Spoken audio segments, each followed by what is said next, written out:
The Falken RT660 is the enthusiast choice for ultra-high performance. Engineered for predictable handling and stability, the RT660 provides maximum traction both on and off the track. Your competitive edge has arrived with the Falken RT660. The next generation of auto detailing is here, where simplicity meets performance. 303 graphene nanospray coating. Get a year of protection from a powerful graphene oxide formula. A formula that sends water flying off surfaces, keeping water spots at bay. Go beyond wax, beyond ceramic. Graphene nanospray coating from 303. Hey, we still on this weekend for a little? You know it. I'm in desperate need of some. What about you, Jim? No, my sister's getting the wedding. She's getting married, so. When adventure calls, make sure you're ready to answer. STA-BIL 360 ethanol treatment is specifically formulated for year-round use, so your engines will be ready when you are. Ready, willing, stable.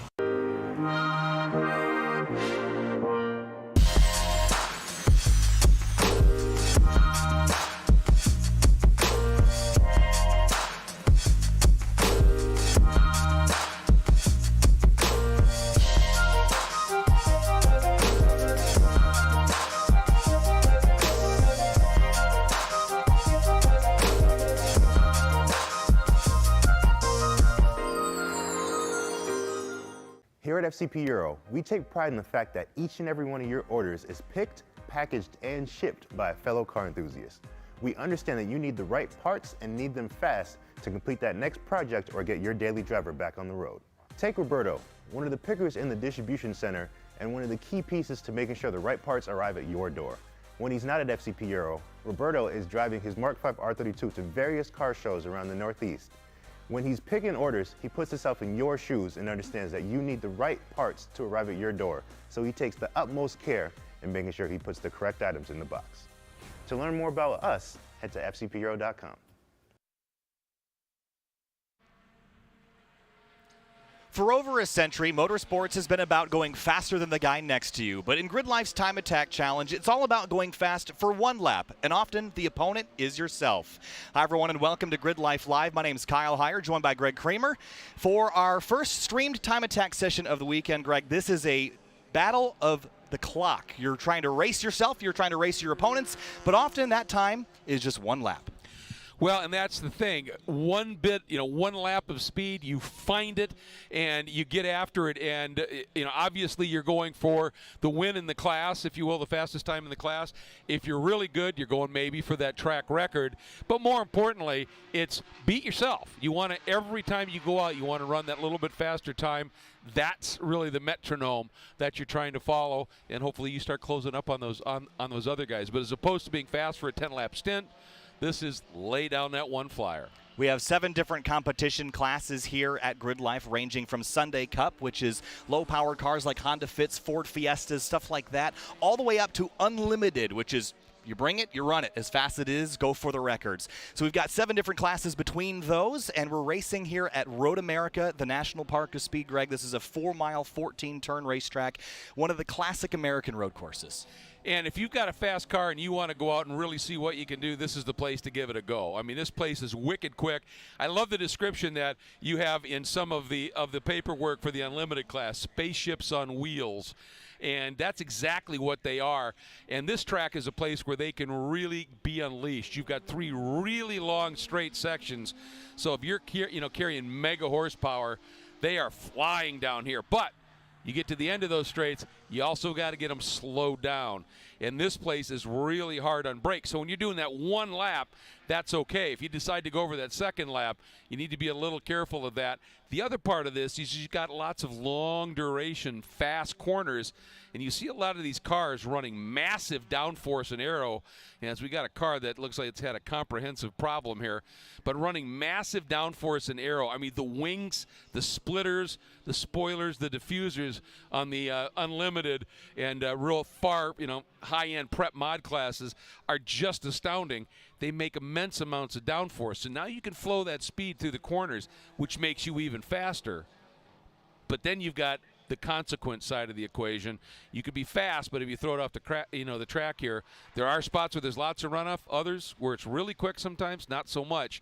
So that's where that discipline and being able to just focus on the lap, put everything else out of your mind, is going to be a huge, huge factor here. Certainly. We're just finishing up some DE here before our Time Attack Group A session. Some of the fastest cars we're going to see here this weekend in just a couple of minutes. Let's have a look at our track map here, Greg. We'll show you the 3D view of what Road America looks like. Take me through a lap here in about a minute. All right, well, you start there. That's the start-finish line. You've just climbed a big hill. You go down into a very fast turn 1, deceptively quick.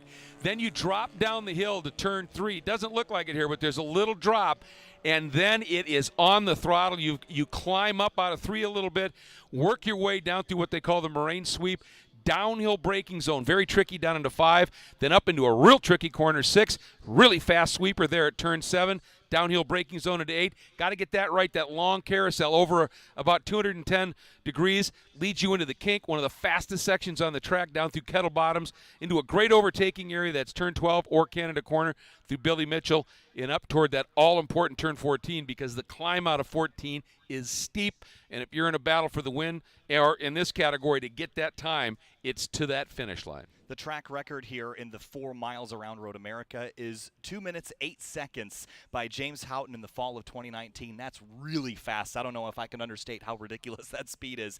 The fastest car here this weekend, at least I think will be the fastest, is Ferris Khartoumi. He's got a C6 Corvette. He won his category at Super Lap Battle at Long Beach a couple weeks ago, so I think he's really excited to come here and launch down the straightaways. That car has north of 1,000 horsepower. Yep. So down here in turn 5, I just noticed there's actually a radar speed detector here, so the fans that are here at the racetrack will get to see his top speed. And it should be staggering as he comes down through that section of track. And the mind-boggling thing is for a car like his that's got some aero on it, the run through the kink down into 12 is usually even faster. So whatever you're seeing here, add a few miles an hour to it for the high aero cars. That's what they're going to be approaching the turn 12 or Canada Corner braking zone at. Certainly. So with the car that just had the motor expire leaving turn 14, we might have to clean the track up a little bit before we send our fastest cars out on course. So we'll hang tight for just a minute before the session begins. We had a heat of Time Attack already here this weekend. The fastest car so far, Jackie Ding in the Street Mod TA90 Supra for PhD Racing, a 219.702. That is cooking around here. It is, particularly for a street mod car. That is really moving. When you get under 2 minutes 30 here, you're really starting to fly, and when you get down under a 220, it's pretty remarkable. That's why that track record at 205 is very fast. And there are some people here who say that they think Ferris could dip below 2 minutes here with that car. And it is, as you said, a spaceship on wheels. You look. When it comes out, look behind those front tires. There's a turbo that's just sitting there in the open air behind each of the tires. Now, the interesting thing is, he said that running at Long Beach, because of the fact that Long Beach, a street course lined by concrete everywhere, he didn't run his super big rear wing with massive overhang, nor his splitter, because the splitter could hook on the concrete. The wing could literally hook on the fencing around the track. And he said, you know what? He said, I started to think about that a little bit. We did a little bit of looking at stuff, and he said, I'm not going to run my big aero at Road America. One, it'll be quicker down the straights. He said, but I really think that it's not doing as much as we thought. And he said, we're getting decent stick out of the smaller aero package, so I'll be straight, faster in the straights. Might be a little sketchier in the brake zones, but here you always look for that compromise. With the amount of power he has, his strong suit, straight line speed, he's playing for it here. He certainly is, and if you think about how fast a GT3 spec car is here, it's not a whole lot faster than Ferris is going. So for that car to be essentially home built, yeah, that's amazing. So we have our 7 different competition classes, and I always love to kind of go through them and explain a little bit about what those classes are. So briefly, the Sunday Cup category I mentioned, it's for cars that are about 25-to-1 factory power-to-weight ratio. You're running on a spec Falken RT660 tire with low-cost vehicles and minimal bolt-on modifications allowed. You step above that to Club TR. Minor modifications, basic engine swaps, daily drivable street cars with common mods. Around 225 to 300 horsepower is typical in Club TR. It's a new category for this year. Intense Championship we'll get to later. Street class is your enthusiast class, bolt-on and builder mods. Modern turbocharged all-wheel drive cars are common here, 300 to 400 horsepower. You move on up to Street GT, modern muscle, basic mods, 5, 6, and 8-cylinder engines, I should say. 350 to 475 horsepower is typical there. 200 tread-wear tires, factory aero only. That changes when you move up to Street Modified. This is a builder's class, Greg. This is where you get to make significant modifications. You get to maximize the potential of a 200 tread-wear tire. You're allowed aftermarket aero. There's no horsepower restrictions, but full interiors are required. Now, up to Track Modified. This is another builder class. Major mods allowed. Bespoke aero is allowed. 500 to 1,000 horsepower. Minimal aero limitations. You can gut your interior. At this point, you should probably have a roll cage, too. Yeah. And then you step up to unlimited. Spaceships on wheels, as you said, Greg. All the mods. 800 horsepower or more. Racing slicks allowed. No aero restrictions. And extensive safety equipment required. Those are our 7 classes, Greg. And we got a lot of cars in all of them. And the interesting thing, the classes that are pretty much no horsepower restriction, the only restriction they then have is being able to get the power to the ground. And, some of that's dictated by the tires. Some of that is dictated by the aero on the car. And so you see, such a great mix. And here's the thing. Even on this track, you're going to see some of the cars in the quote-unquote slower classes that are going to be really turning some great laps because the driver still makes a difference. And you can have a car that's really fast in a straight line, but somebody who can roll speed through a turn, carry that momentum, so you come out of the corner with a higher exit speed, thus you reach your terminal velocity sooner than somebody else. That pays dividends all the way down that next straight. So a really good driver can make a huge difference here, especially when you think about turn 1, the carousel and the kink, which are serious gut check corners where a really, really good driver can make up large chunks of time, and a sketchy driver can lose it. Certainly lots of places to make up time, lots of places to lose time around Road America. Already, Jackie Ding has broken the street mod record coming into the weekend in the first session. Previously, the record was a 220.205 set by Ryan Matthews in the summer of last year. A 219.702 is the time to beat in the street mod category for Jackie. That car has, I think he calls it kill mode, where you can turn the boost up and just go crazy, and it makes like 600 horsepower. It's a really cool car, and I think Jackie and PhD, they've spent a lot of time trying to prove what you can do with a chassis, right? The Supra being relatively new. They took that and showed what it can do.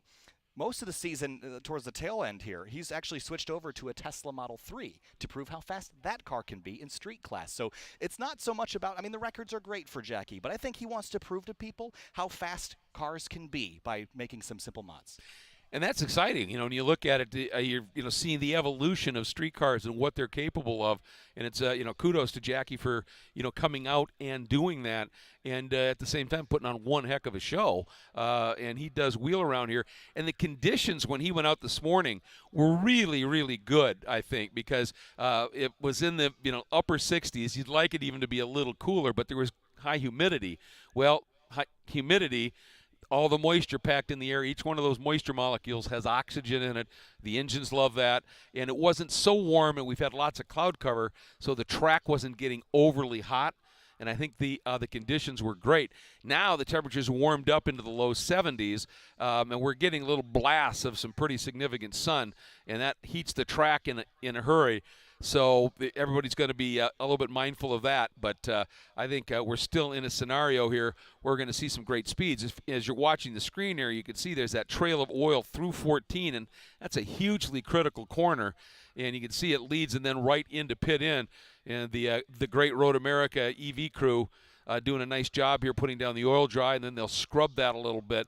But I think for those first couple laps through this turn, that is going to be, you're going to be a little careful through that section because that kind of blows up a little bit, and you don't have quite the grip underneath that you will after it really does its job in a couple of laps. I think it's a confidence thing also. Yeah, you see bet. That oil dry down, and if you're Ferris Khartoumi, who'll be doing 120 over the crest in 13, you're going to look at that oil dry and go, do I want to go at this 100%? The answer is probably not. Well, exactly. And, of all the things in a race car that you think will make you fast, power, aero, brakes, and all that, the most important thing in a race car that allows the driver to be fast is confidence.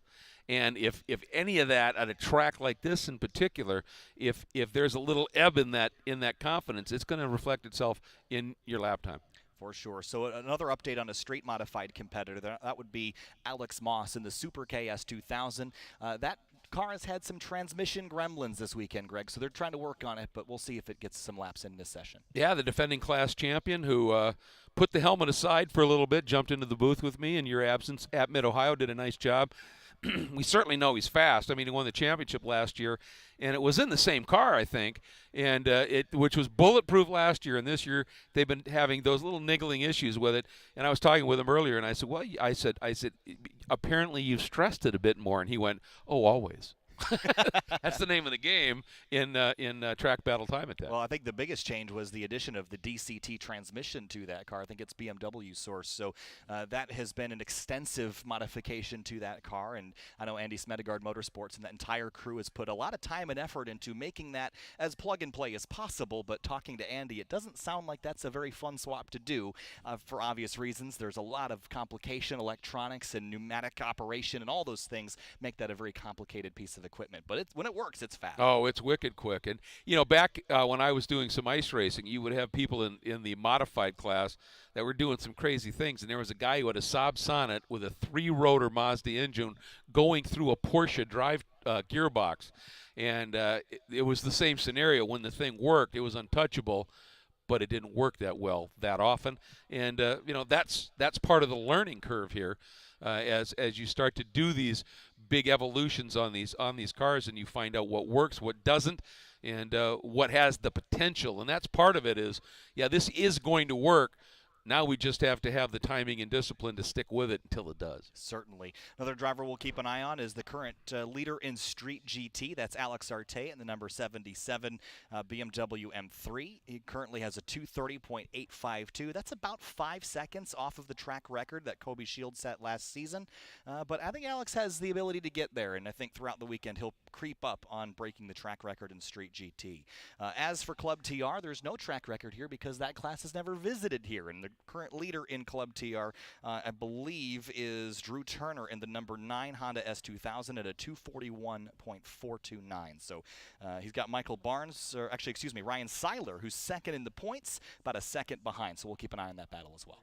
And this is the final weekend of the championship. There is a season championship, and the point structure in Track Battle Time Attack, bit different than if you've been following, say, the GridLife Touring Cup Series. It's a little bit different, noting that we're going to be following that as this event unfolds over today and tomorrow. Maybe give a quick explanation of just how that works. It's really creative. Right, so essentially in Touring Cup, just for reference, there's 100 points on the table for the weekend total. If you win all 4 races, you get 100 points.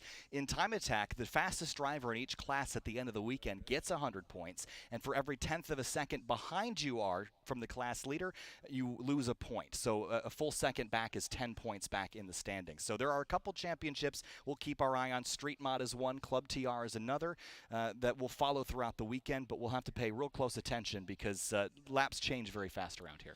That they do. And one of the things about this track, it's a glorious track, and one of the great stories about this track, this is, I think, probably the only track that since it was built in the 50s is unchanged. It's been paved, it's been widened a little bit, but it is everything about it follows the original track line. It has been a while, though, since it has had a repave. So the track now has become a little bit abrasive on tires. It's a little bit slippery, and so that all plays into the game here of being able to get around here. And it's it's still fast, but you don't have quite the grip you used to have. And when you don't have grip, even if the track isn't a rough surface, when you don't have grip, you're sliding across the top of the track, and that creates surface friction on those tires. And it will abrade the tire, and and you can overheat the surface and actually start blistering the tire. So this track, it just keeps throwing challenges at you. Well, there are some challenges with the racing surface. There's also some challenges with the edge of the racing surface. The curbs around here, they're painted yellow and red, and at the exit of a couple of the corners, they're black asphalt with some white stripes. They're basically rumble strips, Greg. When you get wide, the car will vibrate and tell you that you're at the edge of the racetrack. But Road America's curbs are notorious for being some of the roughest in North America. There was a note in the driver's meeting that said, if you've got airbags, try to stay off the curbs because the curbs will set the airbags off. Yeah, they can be just that rough, and the curbs are also graduated. So if you're just on, say it's a 4-foot curb, if you're on the first foot and a half, you just get that little vibration. If you run wider, it gets more and more rough, more and more violent, and then behind it, there oftentimes are some old curbs that are just jagged, and that's where you can really find yourself in trouble. And of course, if you get your tires drop behind the edges of these curbs, it's really easy to damage a rim, break a bead, and now you've got bigger problems. So, the curbs are there to use, but they're not there to be climbed all over. For sure.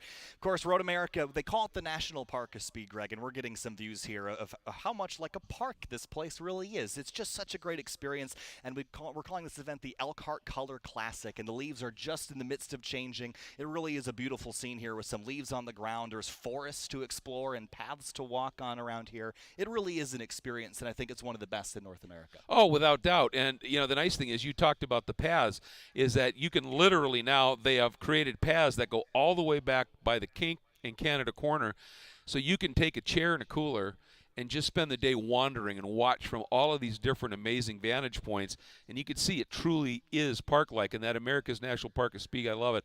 I always say, to me, this is North America's Nordschleife, the Nürburgring. It's long, and what created this topography that makes this track so compelling, and it was what the original track that ran through Elkhart Lake and then out in the countryside, is glacially carved moraines. It's the Kettle Moraine National Forest area, and that hill you're looking at, that's what's left after the millions of years ago. The glaciers just carved the earth up into these piles, and then when they receded, that's what's left. So that's what the cars and the track goes up and over and transverses and comes down through. It's absolutely breathtaking. It really is, and I always think of this as like the Jurassic Park for motorsport. I like that. I was walking here a couple months ago. Well, there's a track through the forest, and you can just hear cars in the distance like a dinosaur. It's really, really neat. You come through a clearing, and then you see the catch fencing and the Armco. It really is beautiful. There's some wildlife we're getting a look at here. Yeah, and there's a great frisbee golf course here too. That is a big deal. I lived here for a few years, and when if you go into Elkhart Lake, which isn't that far up the road, and you continue past the main street, I lived up in that area, and the house where I was renting had this huge back deck. And one of my favorite things, because I would hear them, and I go, all right, now I know what I'm going to do, and I'd get a cup of coffee, and I go sit in a chair out there and listen to an IndyCar test that was going on here. And it would just come through the trees and everything. Pretty magical place. It really is. And also going back to Elkhart Lake, this racetrack was not where racing started here in this town. Just like Watkins Glen, New York, the racing began here in the streets of the town until the early 1950s. There was an accident in Watkins Glen that prompted all the towns to stop racing in the streets, and they both built permanent courses. This one opened in 1955, so it's been around a while. And like you said, it is one of the only racetracks in North America that has not seen significant changes since its construction. Yeah, Cliff Tufte decided, let's do something here. He got together with the members of the Chicago region of the SCCA and had this track built. And their first race, 1955, was won by a guy who was going to go on to do some pretty special stuff named Phil Hill in a Ferrari. And the thing is they set a standard in that race that was really difficult to beat, because the margin of victory there was like 2 feet. Over I can't remember his name, but in a D-type Jag, and Phil was driving a Ferrari Monza, incredibly close. And ever since then, this place has just promoted incredibly close, furious racing. I think that's a challenge. I think the Touring Cup guys will take you to that later today. And they could do it. They could do it. We've seen some close margins of victory here before. We've raced Touring Cup twice here prior, so this will be our third trip here for GridLife Touring Cup, which is also concluding its championship this weekend with a really tight points battle. So we'll cover that more. We've got a race coming up at about 5:30 p.m. Central Time later. So we've got Time Attack coming up next, and then we've got the tape-delayed qualifying that we covered a little earlier in the day. So if you're watching online, yes, we did cover GLTC qualifying. That will air after this Time Attack session. We'll be back for Time Attack later today, and then Touring Cup Race 1 will follow and conclude our Saturday. And it's a 3-race Sunday here tomorrow, so a lot of racing for those guys. Oh, absolutely, and they put on such a spectacular show. And you're going to love it, folks. If you haven't watched GridLife Touring Cup before, it is superb. it was described to me, and I realized it was absolutely accurate. You know, that middle part of a race that can get a little boring on occasion, chop that out, you've got the start and you got the finish. It's furious. And we do it 4 times on a weekend, and it is really, really fun. And the balance for the cars that they've come up with is brilliantly efficient in its simplicity, and it just works. So there's great diversity in the fields. I mean, there's nothing to dislike about GRIDLIFE Touring Cup. And there you can see some of the absolutely stunning colors here. And the other part of it is the Track Battle Time Attack program here is equally cool. A little different format, obviously, than a race, but it too, and it tends to be the first part of the session because everybody wants to go out. Those tires are at their best. You go out, you do your one warm-up lap, and go, all right, I've got some track space. Let's go. And that's the one key, even at 4 miles, finding yourself room on a track. And when you've like Ferris Khartoumi with all that power and speed, to find a little bit of room to run free for one lap is always a challenge, and that's part of the interest and fascination of Time Attack. I love Time Attack for so many reasons, and we went through the classes earlier, but there comes a point as you step up through the classes that it's about the driving still, yes, but there's also a massive building component, an engineering component to this. And I think it was James Houghton that put this best a couple of years ago at Road Atlanta. He says, we work for hours and weeks and months and years for one lap and one record. If you come up short, if you win the event but you don't break the record, it's a failure. Yeah. And that is significant because if you come out here and you're going for that record, you can walk away here winning everything, go home with the trophy, and you still didn't feel like you did your job because all those hours and all that time was for nothing. And that's intense. That's very intense. And the other side of it that's so impressive, you talked about it, it's a builder's class, a tinker's, however you want to phrase it. Ferris ran at an event at Long Beach a little while ago, and I talked to a couple of the people there that just fell in love with Time Attack. They went, this is so cool.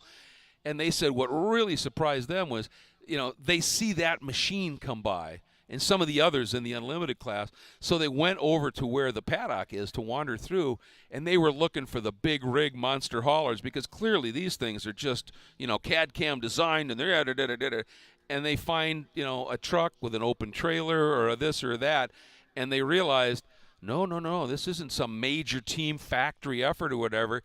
This is driven on pure passion. And the grassroots formula that is here at GRIDLIFE, of course, you've got various levels of investment financially and with time as well. But it is really fascinating to walk through the paddock and to see everyone's different rigs and the way that they tow their vehicles to events and how they camp out, especially at a place like this. It really is as fun as watching the cars as seeing how everyone else enjoys these events as a spectator and as a viewer.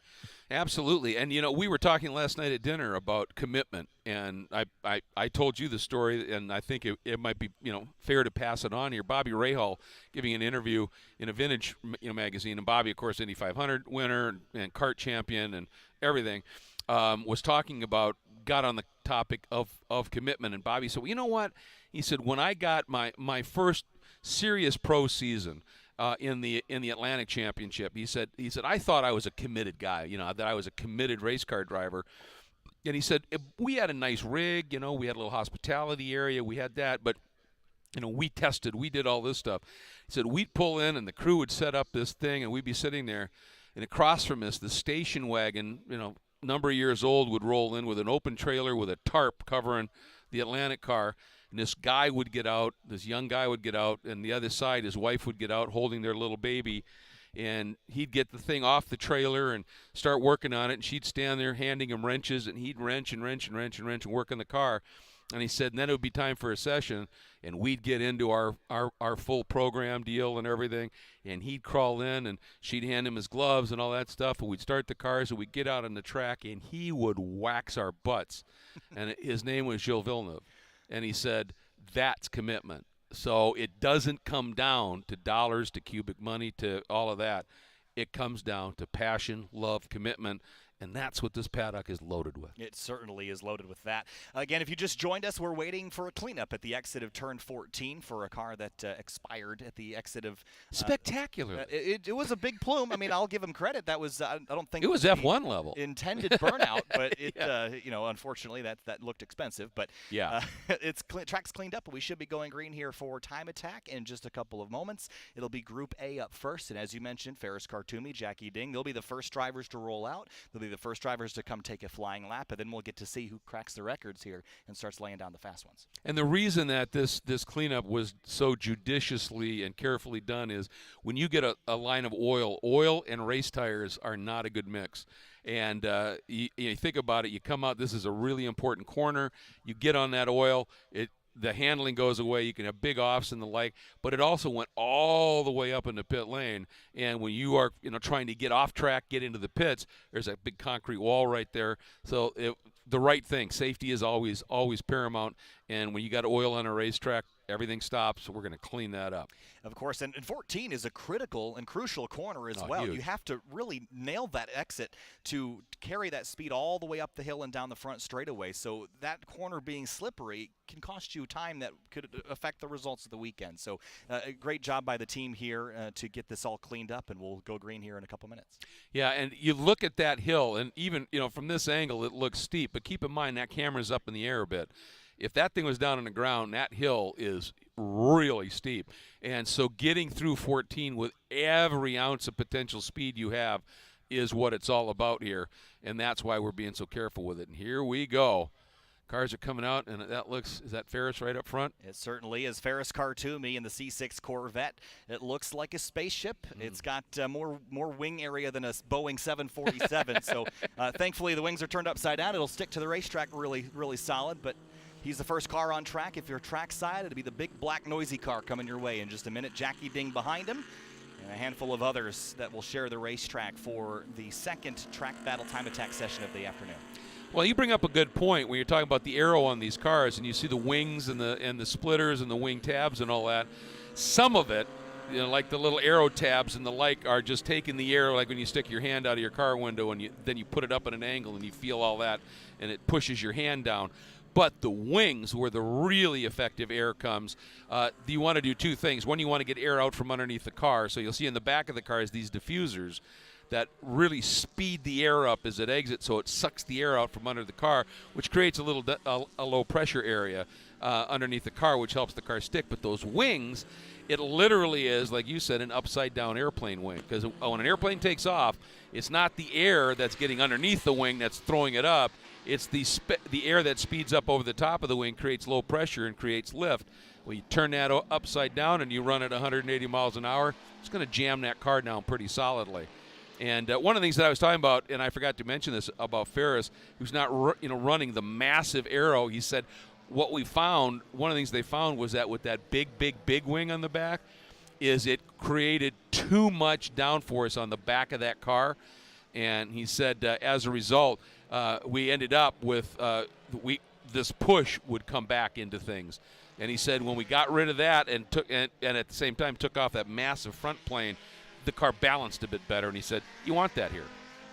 So cars rolling through the carousel and up towards the kink. That's at about the middle right side of your shot there. That's the kink and the corner exit that extends from it. So Ferris Khartoumi speeding up now and thundering through the Kettle Moraine region here of Wisconsin and towards Canada Corner, the northernmost corner, Greg. And you said that it was named as such because if you missed it, you're going to end up in Canada. Exactly right. It is. I mean, in a car that's got power and aero, that's the fastest section of the track. There it is, Canada Corner. Huge amounts of runoff down there. But if you start to angle in and it goes wrong, obviously you don't see a lot of runoff at that part. But here you see that park setting at absolute full display. There's a nice grandstand on the outside of Canada to go sit in on a hot sunny day. You're in shade most of the time and watch the cars. Now here we go, coming out and through that oil dry, and now Ferris is on the hammer and climbing that hill, and here we go. Lap one for Ferris Khartoumi. He did not set a lap earlier today. Down the front straightaway, speeds climbing north of 150 miles an hour for the Unlimited Class Corvette. On the binders for the first corner here, Greg. Nice and solid. Car looks grippy and very solid line through turn one. Yeah, and if you start to see the car, the back end swinging around and the like, or not wanting to turn, point and turn, that is costing speed. And so, as fast as these things are, you want to see a really smooth lap. Certainly. So when Khartoumi comes over the crest here, we're going to get a look at the speed zone here and see how fast he's going. It's going to be north of 150, 168 down into the braking zone for turn 5. That is unbelievable. That's wicked fast. And as I said, that car will be then even quicker down into Canada Corner. But the problem is there's this turn. They call it the kink, which I think is ironic and almost cruel. Whoop, bit of a wiggle there. Ironic and almost cruel because it's no kink. It's a corner, especially at those speeds, and there's no room if you get it wrong back there. So really, really careful through that section of track. He's down into turn 8. You see him right there turning through turn 8. Now that carousel is long, and it just comes back on itself about 210 degrees, but it's a long corner, so it really paced those left side tires. Certainly does. And then as you come out of the carousel, you get a brief moment to accelerate, and then you get to see that concrete wall that is the kink. And Khartoumi's in it right now, gets right down to the apex, right little wide of exit there. Nicely done, though. Yeah, nice run. He gave it. That was a good gut check. Now into Canada Corner, and this one's really crucial because it's so easy to overrun Canada Corner when you're carrying those kind of speeds. So when Khartoumi comes up over the crest, remember, the track record here at Road America was set by James Houghton in the fall of 2019. It was a 2-minute, 8-second, and add a tenth of a second on there to see if Khartoumi can get a 2-minute 8 flat. But Khartoumi will be going for the unlimited class record. Here he comes onto the front straightaway in the number 72 Corvette. Climbs the hill. Climbing skyward under the bridge on the front straight now across the start-finish line. Here he goes. First lap in, a 2:10.3. Not quite a track record, but a very solid starting point. Well, great first lap, no question about it. And you consider the fastest lap previously here this weekend was a 2:19 when Ferris wasn't out. That gives you an idea. Now he comes through the MO on this, and you can see, look at the smoke coming out of the turbos and the like. Is he will now take it easy, cool the tires off, let everything cool down a little bit, and then try and throw down another lap. Jackie Ding improves and sets a new street-modified record. He does 2 minutes 18.077. Jimmy Rauch, a 2:22.388 in his 991 numbered Porsche. That's a track mod car, and that is not quite his fastest lap of the weekend so far, but Jackie Ding resets the street mod record. That's unbelievable. 2:18 flat is pretty fast for a street mod car around here. That's just incredible in terms of the pace, like you said, for street mod. That is moving. Grant Walker picks up 6 seconds from his time earlier in the day in the number 460. That is a 2:24.942. Alex Moss, a 2:26.293. So Super K is out on track. Running 8th overall right now in the street mod category for Alex Moss. So first laps are in. Charles Miller in the street class number 55. His best time of the weekend so far was a 2:35.958. So he's picked up to a 2:34.0. So Miller picks up. It looks like people are going faster than the session earlier today. And you mentioned the air density and that sort of thing and the cooler track temps. But I think now any remaining dampness in water is gone. I think the track's as grippy as it's been all morning. That's absolutely right. I mean, we've had a lot of activity on the track that will, of course, evaporate air up, or moisture up into the air. So the track is right now, I think, pretty pristine. And it wasn't rain that came down that would have washed grip off the track, greened it up as it's called. It was just that moisture in the air that just settled on the track. So when that got cleaned up, the track is going to be really, really good right now. And, what's impressive about Ferret, he didn't go out this morning. So he did that on his first flyer, just, okay, let's see what I got. So now that he's got a lap in, I would expect we're going to see something else from him, certainly. Nice bit of sportsmanship right there. Driver not on a hot lap, opening the door up down in Canada and letting fast guys through. That's all part of this program.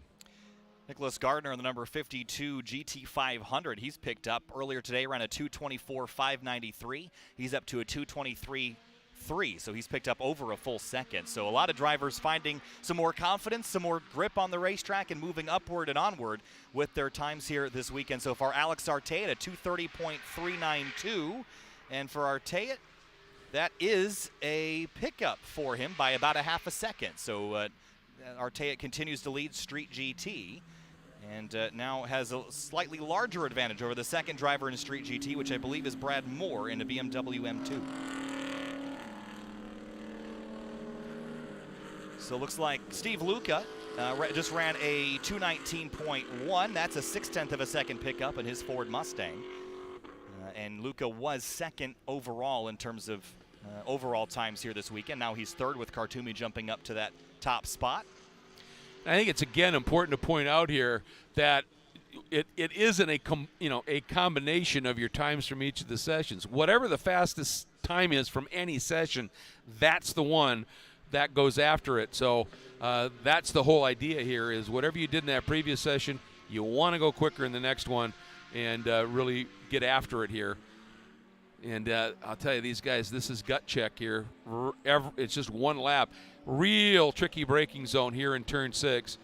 And there are two things that happen. You either brake too soon because you don't want, or that. You don't want to brake too soon and be slow, because then you're slow 6, 7 all the way down to 8.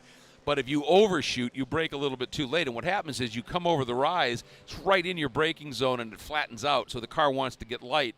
So you've got to release pressure, get back on it.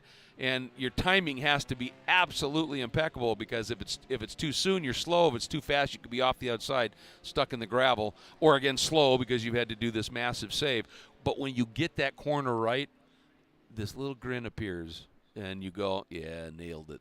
DJ Alessandrini would call that the lizard brain, and knowing when you've done it just right. Yeah. But the thing about Road America is that on paper it looks like it's just a power track and there's not a lot of finesse to it, but there's so much technicality here that I think people often overlook. And you mentioned really 5 through 8, and really 5 through 10 basically. That middle sector entirely is really a grip, downforce, and handling section of this racetrack. Sure, the front straightaway, the back straightaway, you can write that off for the faster cars, but that middle sector, that's anybody's game there.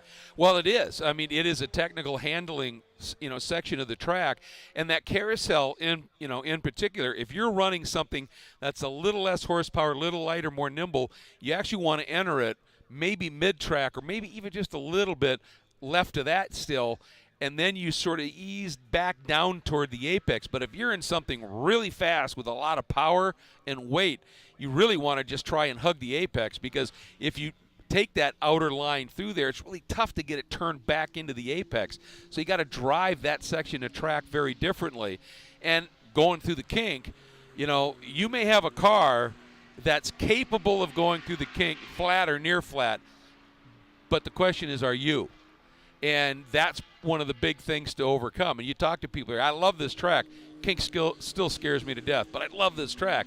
Well, that's part of the challenge here. But that 6, 7, 8 run, that's all very technical. And even 7, which is near flat, it's off camber. So you've got to get everything working. And let's not forget, those long horsepower dyno runs on either end of them is a corner. And if you're not working in the corners, you're going to lose a lot more time than you will make up on the straights if your car's off. Think about it. 14 counted corners here, Kyle. And if you're off by half a tenth in each, that's almost a second a lap. For sure. I was just going to point out that Dan Kroll in his Subaru STI held the unlimited all-wheel drive category record. He had that record beat back in 2019. That record was a 2-minute 23.941. How about a new track record for unlimited all-wheel drive for Kroll himself, a 2:21.337. Nice. So what a he lap. picks up and beats the unlimited all-wheel drive class record. In that STI. Yeah, the Subarus kind of get a bad rap for the motors around here, but when you get them built just right, Greg, they're a rocket ship, and they sound really good too. I was just going to say, they're one of the coolest sound. They just don't sound real, Well, here's something different. Yeah. That's the number 199 of, I think that's Joe Moding. That is basically a NASCAR stock car. I don't know what series it ran at any point, but 232, 628 seems about like that, what that would run. So he's right on it. I think that is actually going to be one of our super unlimited class cars. Let me just double check that so I'm not. It is a super unlimited car. So we actually do have an 8th class. We call it super unlimited. That's the real catch-all for for purpose-built race cars.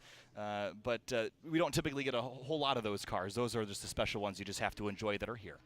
And I mean, there are a couple of open wheel or open cockpit prototypes here. They're not big motor versions of those cars, but still in all, fun to see them running around here. And that's one of the things about Time Attack Track Battle is if you've got a car, we'll find a place for you to be able to bring it out and play. Arthur Soltis in the number 140 Porsche Cayman finishes up his laps here. Checkered flag here on Group A, and it looks like Arthur's time in the unlimited category, how about a 2:23.374, which is a 4-second pickup from earlier in the day. So everyone towards the top end of the order here has gone faster from the morning. So that's really exciting to see. And I think even later today, if it gets a little cooler, that could help. We could go even faster. Oh, I think so. And you know, cool air is denser air, and aero likes it, motors like it. So that's certainly going to be a factor. And the thing is, you know, those big gains, you know, they had one session before this, so when they went back, they went, all right, where were we struggling? Let's make our little tweaks. Let's work on it. Well, now they're going to have another chance to do that before they come back out again. And yeah, I can't wait to see it because you know, putting up some speeds. See if Ferris can see if he can top 170 down into turn 5. I mean, he's close enough. He is close enough, and I think the other interesting thing to keep in context is if you're a fan of, you know, IMSA or World Challenge and you've seen GT3 cars here, well, I think Ferris would have qualified probably mid-pack in a GT3 field here, which is unbelievable for that homebrew car. So really, really neat to see. So Group A complete here in Time Attack. We'll move on to Group B here shortly. And again, if you're unfamiliar with how the sessions are run, they're grouped by, not by class, but by speed and by overall pace. So they essentially split everyone into 3 different groups so that we can have everyone matched up best with the cars that are of their similar pace. So we've had our Group A cars, now Group B coming up in just a little while. We should see some Club TR cars as well, Greg. So the new class for this season, everyone on a spec Falken RT660 tire. Now that tire is new and it's an enthusiast-inspired tire, very grippy 200 treadwear, and it's a spec tire for the class, so everyone runs on that same tire. Gives you a really fair base to test not only yourself and your skill, but your car and your build.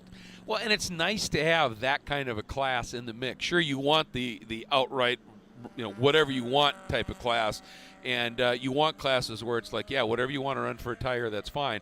But it's nice to have a class where you've got some of those quote-unquote spec components.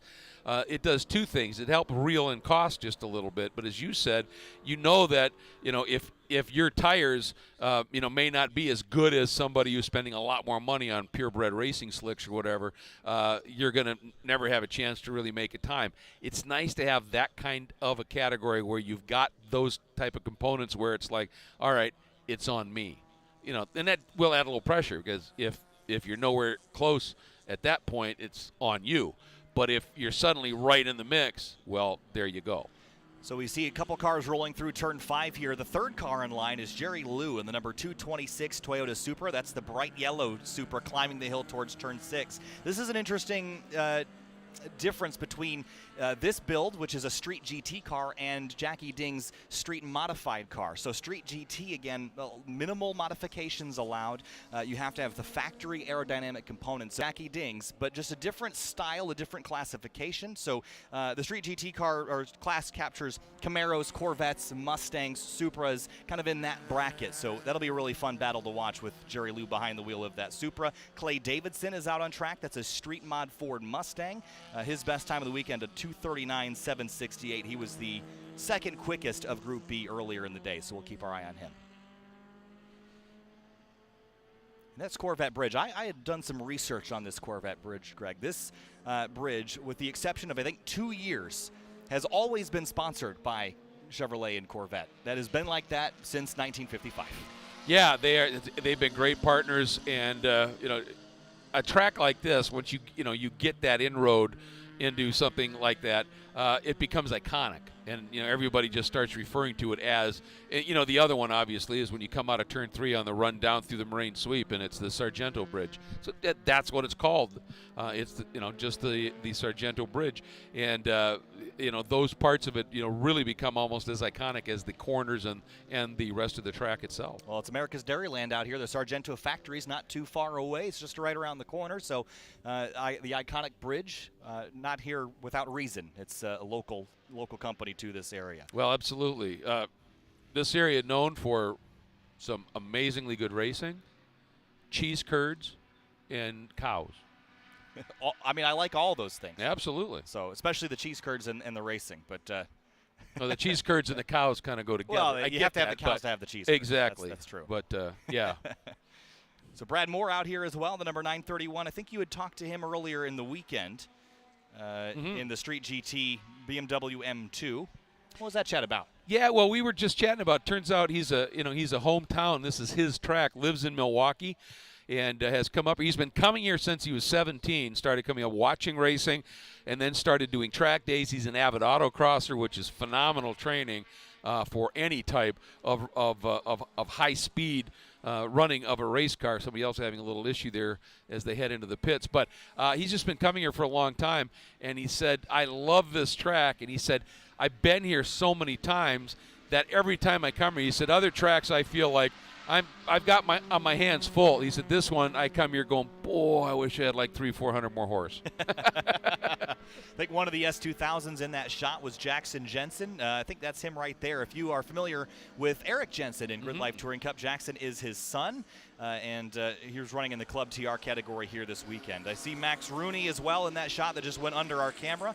He is in I believe that's a Civic Si hatch.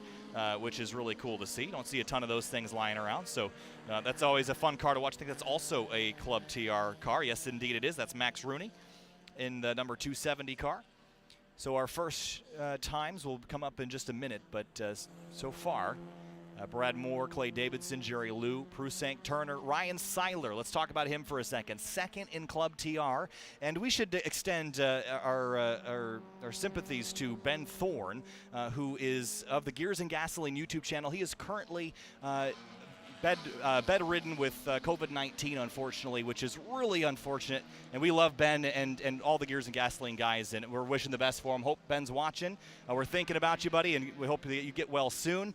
But Ben is the class leader in the Club TR points coming into the weekend here, Greg. And Ryan Seiler, I'm sure not on the terms he would have liked, but is going to be in position to take that lead this weekend. Yeah, you hate to win something like that when the best are sitting, at the side for whatever reason, and certainly he is. And having COVID, we all know that's scary, not at all fun, and certainly pulling for you. And you know very well that Ryan would rather have him here. Oh, yes. But hey, that happens in life, let alone in motorsports. Things happen, and it's not going to stop Ryan from going after it with everything he's got. Oh, and his competition wouldn't expect him to do that either. Right, so we're wishing a very speedy recovery to Ben Thorne of Gears and Gasoline. And while you're at it, while we're talking about him, you should go to Gears and Gasoline's YouTube channel. They make some of the best grassroots racing and grassroots motorsports content. Right now they're working on a handful of different builds, including a Toyota MR2 that they're working on to create a build for one of our Time Attack classes. Really fantastic content, and I highly recommend everyone go over there and check it out, and head over to the Instagram and wish Ben a speedy recovery as well. So first times across the board, Clay Davidson, a 2:33.840, and I think that's a pickup for him. 1.8 seconds better. That's a pretty sizable pickup, so he is going faster now in the number 575 Mustang. Prusank in the 773. Keenan in the Street GT Camaro SS1LE. He's picked up a whole bunch of seconds. A 2:41.980 was his previous best, and he jumps up to a 2:35.401 in this session here. Yeah, and Brad Moore in that 931, the Street GT rear-wheel drive M2, has picked up almost 3 seconds on his morning time. So there is speed to be found on this track right now. Yeah, certainly. And again, the records are what everyone's going for, so we'll keep you up to date on what the track records are. For Street GT, the record for rear-wheel drive was Kobe Shield, a 2:25.853. I'm not sure we've got anyone knocking on the door of that just yet, but the Street GT all-wheel drive category, it was Drew Cleaver in the summer of 2020. I believe that was in a Tesla Model 3. So that was a pretty quick lap, a 2:34.210 in Street GT all-wheel drive. I'm not sure if we have a Street GT all-wheel drive car here this weekend, but that is a record that can be beaten. Absolutely. Those are the carrots that are dangling out there. And honestly, the Tesla story has been one to follow. Again, I mentioned how Jackie Ding had run a Tesla Model 3 in street class rather. Those cars, regardless of their incredible curb weight, are really capable cars because their center of gravity is so low and that instant torque is fantastic. I think where it's a deficit is they sort of run out of breath at the high speeds here, especially at a place like Road America. Ooh, a little bit of a wiggle right there. But, yeah, you're absolutely right. These straights just go on so long here that is one of the downsides for some of these cars is you just get to a point where they just can't go any quicker. And sometimes if you're carrying in a smaller horsepower car and you're carrying a lot of aero and wing on the car, there are times where you just can no longer outrun the drag that you're inducing on the car with that aero. So that becomes part of the equation here too. Certainly does. We just had a look at Jackson Jensen. He was the gentleman with a bit of a bobble on the brakes into turn 5. Again, Jackson, we're here with his dad, and both of them, this is their first time here, the first laps that they've made at this racetrack, and they're from Trophy Club, Texas, and both Eric and Jackson tow their own cars in a convoy up from Texas. They've been to almost every event this season, starting way back in April. So they've had a handful of treks up to the Midwestern regions for Grid Life action this season. So Jackson again competing in Club TR, and he's been knocking on the door of a podium in Club TR this year. So wish him the best, see if he can close in on those front 3. There's what we're talking about with that passion, that commitment to make tows like that with 2 cars and come out and do this. That really speaks highly of their commitment and love of what's going on here. And by the way, when you look at these shots and you see the track itself, all of that squirrely stuff that's just in the foreground of turn 8, that is a very, very fun go-kart track that really you can have ridiculous amounts of fun on here. That would be a blast. I've seen that. There's a handful of configurations. I don't remember the number, but it's a bunch, a couple dozen that you can run there. Corey Ross to the top of the board here in Group B in his track mod BMW M3, a 232.487.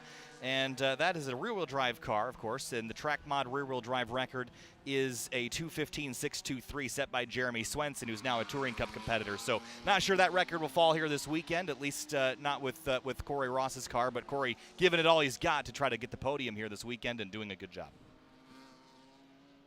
Also should mention Zach Lavoie in the number 942. That is a BMW M3 as well. Zach is typically a competitor in Grid Life Touring Cup. He gave up his Touring Cup car this weekend to Tom O'Gorman, so to allow him to complete the season after Tom had a crash in testing here a couple weeks ago. So Zach is instead running in Time Attack, and this is his first time here, so he's having a really good time. And he's with a pretty good team. Alex Moss involved with that. They understand this program as well as the Touring Cup category, so that's really great for him. And boy, talk about a move of great empathy and compassion and sportsmanship to say, look, Tom, you're in that points battle. I'm really not. My car is yours for the weekend. Go win this thing for the both of us. I'll go play in this. And I'm sure he is having an absolute blast out there. When he's driving Road America. And Tom O'Gorman's second quickest in qualifying, so it'll be a front row start for our 5:30 race 1 later today. Had a suspension failure, probably due to the big, tall curbs around here, but I know Andy Smedegard will be on that trying to get that car repaired for the race later today. Andy is pretty much every guy's best friend in the paddock when you need something fixed, from what I'm understanding. I have heard a handful of people say that he is the fastest person they've ever seen work on a race car. And DJ Alessandrini said that he thinks Eric Catil is fast at building cars and working on cars. He said he thought Eric was fast till he saw Andy work. And it made Eric look like he was crawling, which I thought was hilarious. That says something. There's Clay Davidson. Looks like he's got his fist out the window, pulling off in turn 5. There's an escape road here, so we can pull cars off about halfway through the lap prior to the pit entry on the full way around. And looks like Davidson ran 3 laps before pulling in. And what's fun to see here is, like Clay's car, obviously that is an older model Mustang, but that doesn't mean they're still not fast. And the fact that you can then backyard engineer it and, take whatever the deficiency might be, fix that, and go after it here. It's just fun to see some of the. We have an old Cutlass that is running here. That was in that morning practice was in the top 40 cars here. I mean, and you watch it, you look at it, it's got this monster wing and huge splitter and all that. It just looks totally surreal, but it moves. Yeah, it's Cody Smith, yeah, the Street Mod Oldsmobile Cutlass, and it's such a weird car to build for a Time Attack, but that's why we love it, right? Yeah, absolutely. Why do the cookie cutter builds? You can pick whatever you want and be competitive in whatever class you want to run in. That's why, again, it's a builder sport, so you want to build the dream car. You want to build the car you've always thought would be hilarious. Do it. That's what it's for. Do it. And you look at the timesheets, and this is what I love about this. You've got Cody Smith in that old Cutlass that's all tricked out with the crazy wings and everything. And right with him, in very similar pace, is Jackie Lee running an Alfa Romeo Giulia. I mean, it couldn't be more different. Oh, man, and sandwiched by a couple Honda S2000s and 370Zs and BMW M3s. There's just so much diversity in our Time Attack field. In Touring Cup as well, we've got a Lexus RCF here this weekend. Andreas Bertulis in the number 171 Unlimited car. That had Continental slicks on it, which I thought was really cool. So that is a really neat car. We don't see a lot of those bigger Lexus sedans around a whole lot, but I think as time goes on, you might see more and more of those popping up. Well, one, they're slippery. They got a pretty slippery profile, and two, I mean, they're very effective. And you look at what they're doing in the GT Daytona category in IMSA with work, obviously, to race prep them. They're very competitive, so I wouldn't be surprised that we start seeing them in a few greater numbers than we have thus far. At number 9, Honda S2000 that just went by your shot in turn 1. That is the Club TR S2000 of Drew Turner. He's currently the fastest in that category. So that's an interesting one. We've seen Drew before. He's up in the top 5 in the Club TR points, but in Ben Thorne's absence, and we also don't have our third place runner in our Club TR category here this weekend. So the Club TR battle's mixed up a lot from what it typically looks like as a checkered flag falls here on Group B. Well, we've seen some pretty quick times that have unfolded here in this one, topped by Corey Ross at a 2:32.487, doing a really nice job. And everybody, for the most part, everybody is making those improvements. I mean, Corey's, check this out. I mean, he ran the 2:32.4 this morning. He had a 2:50.2, so found a lot of time, obviously did some tweaks, and also got that comfort level working for him, and picked up a lot of time. He really did, and so that's going to conclude Group B here in Time Attack. We've got one more group before we're going to replay the GRIDLIFE Touring Cup qualifying that we recorded earlier today, and then later today we'll have another Time Attack session, followed by our first of 4 GRIDLIFE Touring Cup races here this weekend. After the race here at the racetrack, there's going to be a real fun block party up at the garages that ASM is hosting. So if you're here with us at the racetrack, make sure you head over there. Going to be a lot of fun. So what a beautiful shot there down that front straightaway. You can really see there's some elevation on the front straight too once you get past the bridge, Greg. Well, and look at the tree line down there just past where it drops away. That's the top of the trees. That tells you what that elevation change is. But it undulates when you get, once you get up and over it. The other side of the coin is particularly going to be important when we have 52 cars take the green for the GRIDLIFE Touring Cup race is as you're coming up there, if you get 3-4 abreast and somebody tinks somebody and sends them into somebody else, look at the concrete barriers on either side. You really, with a big field like we're going to see, you need to just get up through turn 1 and then go racing at this point. But the speed that you carry up that front straight for these Time Attack track battle cars, just phenomenal. And as I said, turn 1 is deceptively fast. Always been one of my favorite corners here because the first few times you go into it, you realize on the exit, I left a lot there. So now let's get it, go another, quarter of a brake marker deeper and another quarter of a brake marker deeper. And that's the other side of the equation here is when it's your first time here, Kyle, the last thing you want to do is try and take big chunks. You baby step your way to speed around this place because when it goes wrong, it's big, and that's the best way you can go about it. Look at the wing on that second car coming out here. Mike Omick in the Subaru STI. He's rolling here in a moment. As we get our Group C cars on track, I wanted to take a note here to look at the pit exit. You see this pavement where the pit exit is. This camera shot's a little compressed. That's a pretty long exit road. Now, I bring this up because in the past, in some pro racing I've watched here, you'll see drivers try to fan out. As soon as that pit wall ends, they'll try to go 3 wide there. Don't do that because the track narrows up, and you can get yourself caught in a bad spot. Absolutely, and it has caught some people out who really haven't put that equation together. And, you look, you see that little bit of pavement. There's a gap over there. You go to it. It's kind of like when you're on the freeway and you duck to the right to get around the guy, and you realize that was an exit-only lane, and you got to get back over in a hurry. But this one has a bit more consequence if you don't. Yeah, it does, and we'll be doing north of 100 miles an hour at the GLTC start, so lots of consequences here. Group C on track now, and this is where we get to watch some of the most fun that you'll ever have in a car around a racetrack, the Sunday Cup class. And this is, again, for the Honda Fits, the Mazda 2s, the Ford Fiestas. They go out in a group, and yeah, there's times on the line. They're going for times, but they just get and draft together and have the best time. It's the most fun for the least money you can have in Time Attack. It's such a blast to watch those guys. Well, in this track, in that type of car, drafting is everything to getting a good lap. And so these guys, they understand that. They love running together. I mean, there's huge friendships here, obviously. So you'll see them get into a pack and just pass, repass, and and you just cooperate. When the guy pulls out to go around you, you let him go, slip in behind him, and draft off him. And it's a lot of fun, but you do have some other stuff that's working around them as it happens, which keeps everybody on their toes. It does. We had a yellow in turn 5 for a moment, so someone had gone a little wide at the exit of that 5th corner. It can get you.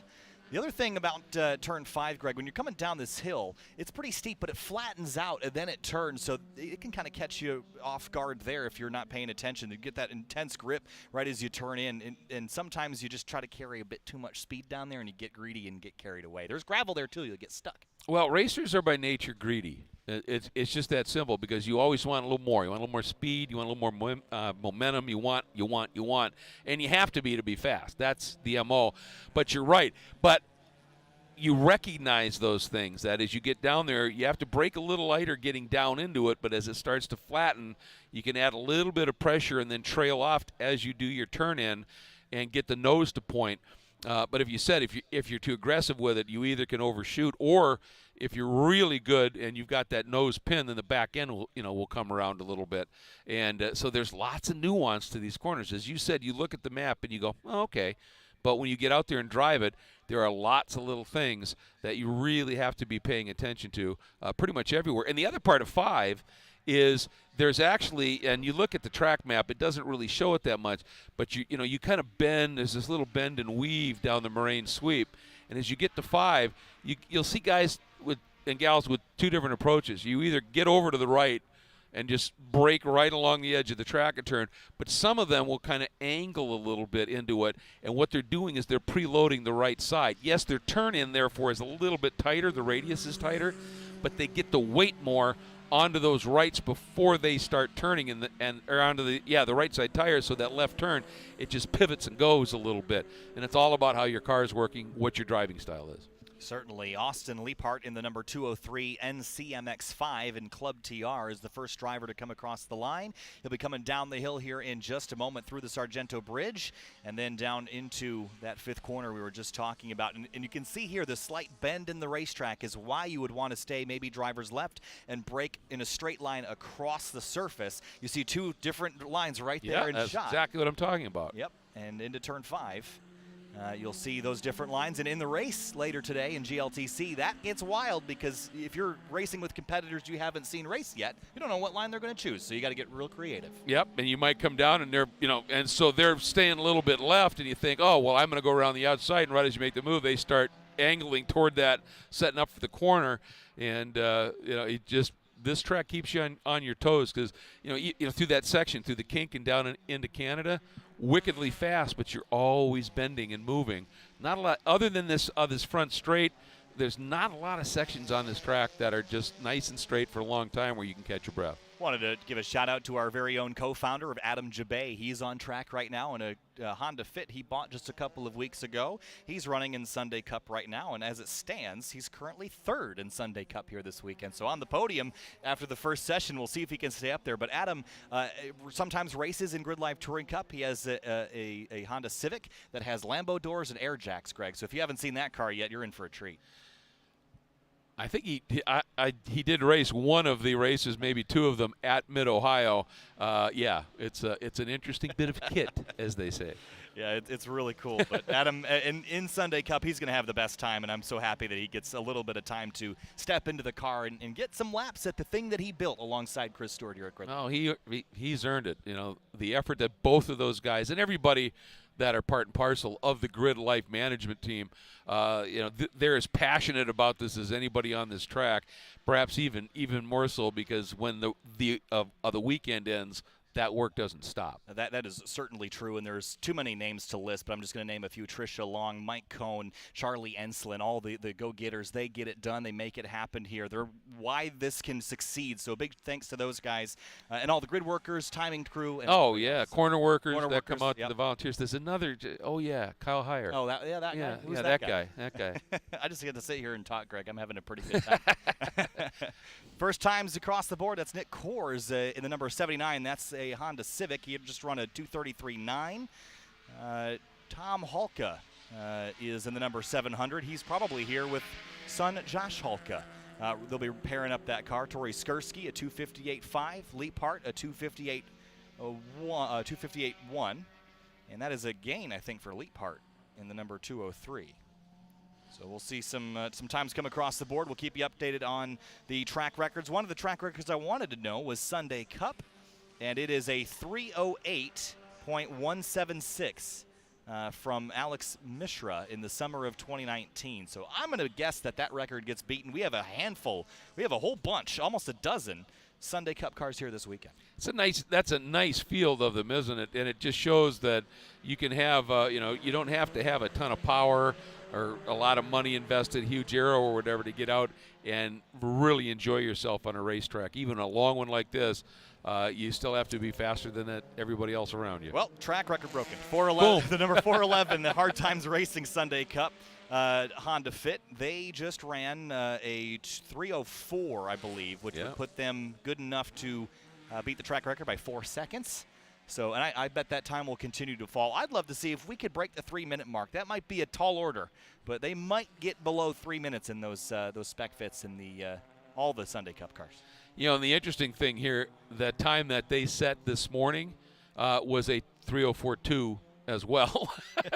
It was a 3:04.246 as opposed to the 2:17. So they're apparently getting everything they possibly can out of that car right now. They're hitting that wall. There is a wall, Yep. not the physical wall, but the fictional one that you can't go any faster. You know, you always talk about the optimal lap, right? Yeah, like yeah. It's if you took every corner that you've done and you pick the best corner and stitch them all together, that's your optimal lap time. That's what Time Attack is all about, is making that optimal lap actually happen. Piecing it together. And it is really hard, right? Oh, I mean, it is sure. a challenge to stitch them together. And you mentioned 14 corners. You're a 10th off in every corner. That's 1.4 seconds slower around this lap. Absolutely, and that's part of it. And, you know, Time Attack, the optimal lap, even more difficult than the optimal lap, because it's impossible to do, is what they call the perfect lap.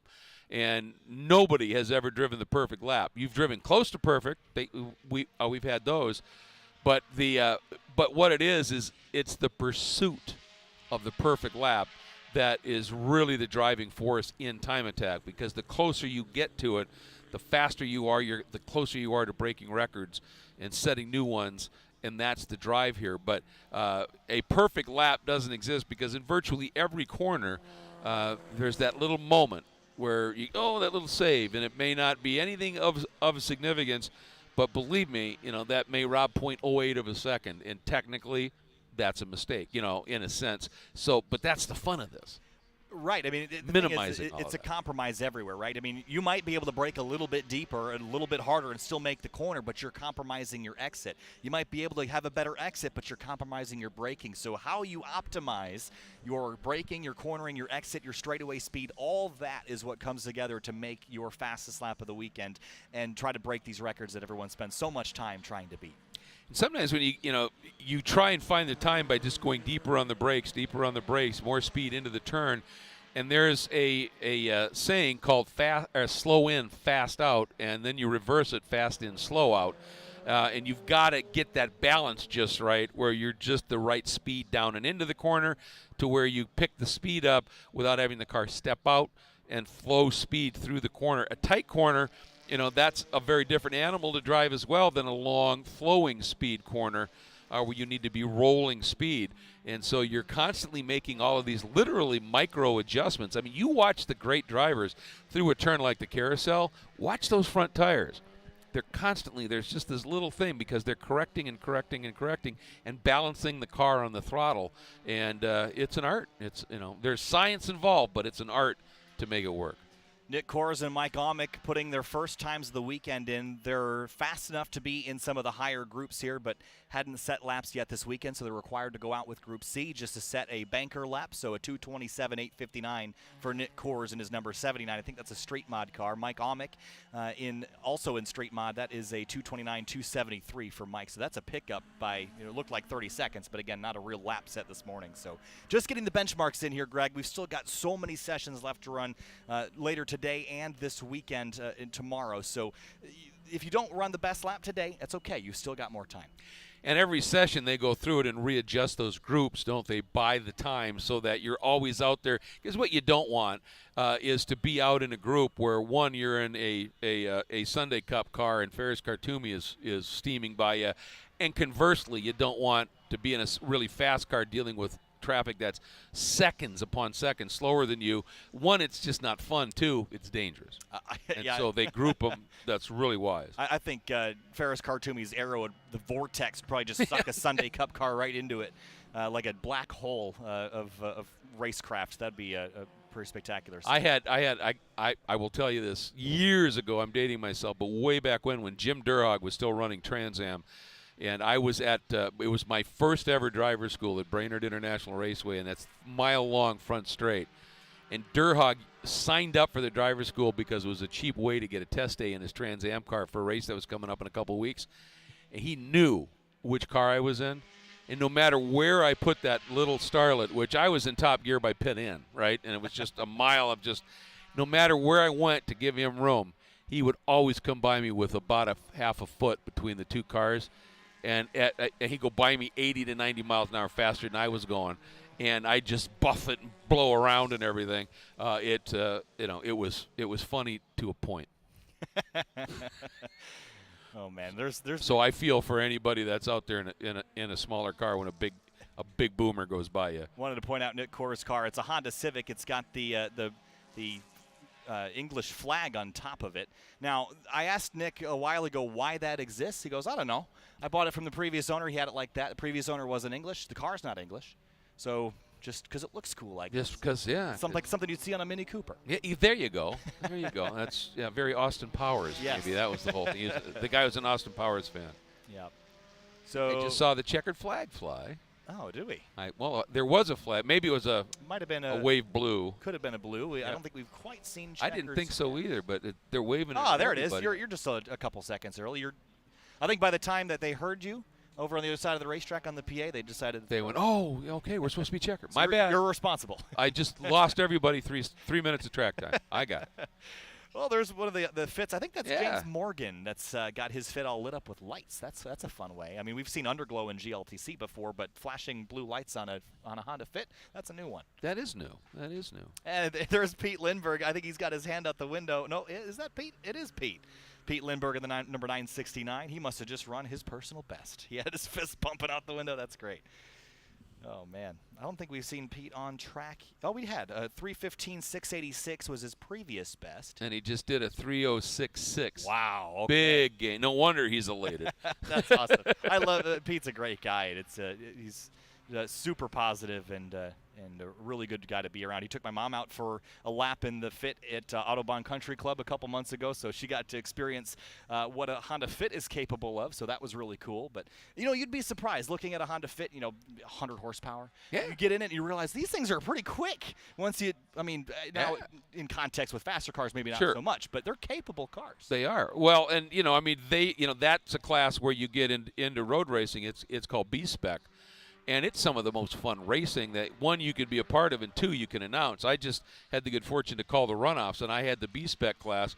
It was one of the best races of the event. So just because they're small and underpowered doesn't mean it isn't good racing. Sometimes that's the best racing. Absolutely. And I talked to you in the grandstands a little while ago about how the most impressive force that you feel right along the first time you get in any kind of fast car or any car in general is the brakes. The brakes are the most extreme thing you feel. So throw away the cornering, throw away the acceleration. The brakes in a fit can be just as good as the brakes in any car. They stop just as quick, and often the limit is the tire. So you get those Falken RT660s on there, you stop real fast. It's a cool feeling to get hung up in the belts on entry and almost hit your head on the dashboard. You stop so fast. Yeah, D-cell Gs, that is a real telltale of just how good a car in total is working. Brakes, tires, as you said, driver capability, and that's just part of the absolute joy of doing it. The plant in the seat when you accelerate, the lean through the corners, and the braking, and and all of that's part of the physics. And what people sometimes don't realize, to be fast in a race car, it's a lesson in applied physics. Where you're getting the weight to transfer, when you're doing it, all of that. It really is. And if you've ever done driver schools and really paid attention, they work on that, the weight circle, and that's really cool stuff, and that's all part of the game. All right, Greg. Well, Time Attack is complete for now. We've got more Time Attack coming later today, but next up is the tape recording of our GRIDLIFE Touring Cup qualifying session from earlier. We'll be back later with more Time Attack and GLTC. Kyle Heyer with Greg Kramer. We'll see you later.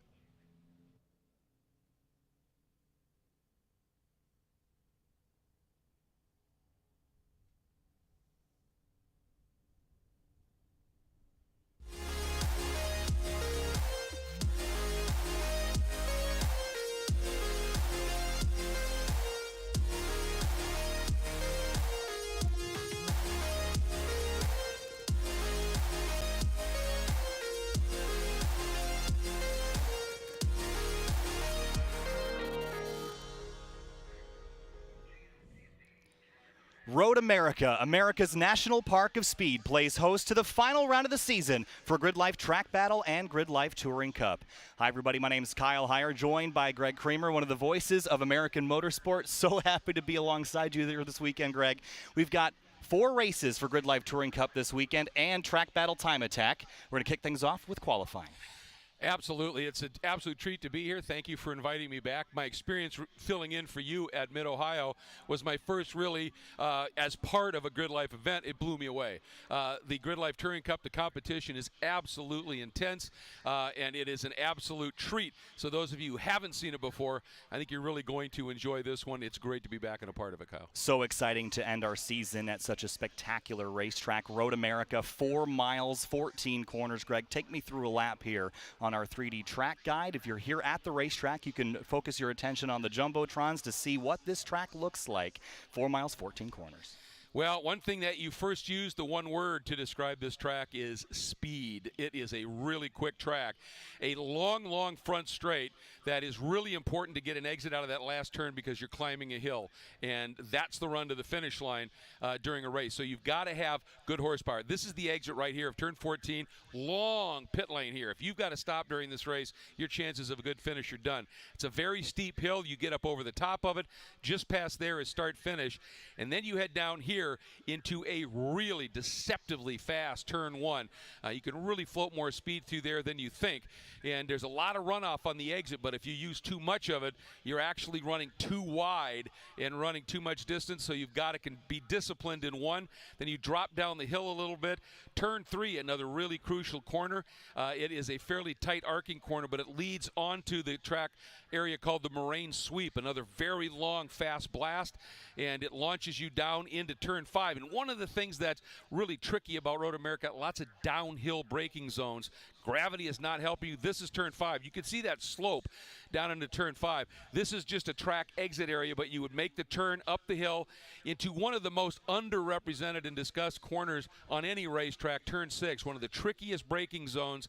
And if you don't get this right, literally as you come over the rise, you're right in your braking area.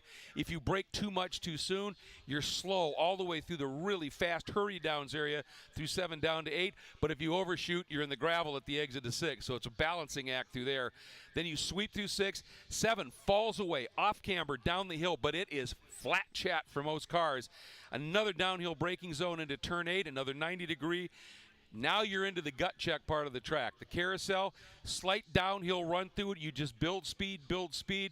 You've got to get through there fast. Here you can see in the background there, the carousel. You've got to get through there fast because the exit of the carousel shoots you into the kink, which they call it a kink. It's a corner, and there's very limited runoff down there. It is one of those corners where you cinch everything up to get through it in a hurry.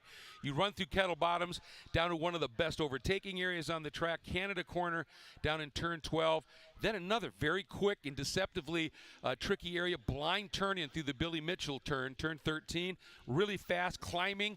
If you get it right, you actually turn in earlier than your comfort level says you should, and you use part of that access road that goes between 5 and 13. You get up on that to get your grip back, scooch back over to the left, and then that long arcing run through turn 14 up the hill. This thing wickedly quick. You carry a lot of speed. It is brutally hard on brakes and fuel consumption. So the guys here that are used to running that in 1 gallon more to get through a session, you better be putting a little bit more gas in or you're not going to make it to the end.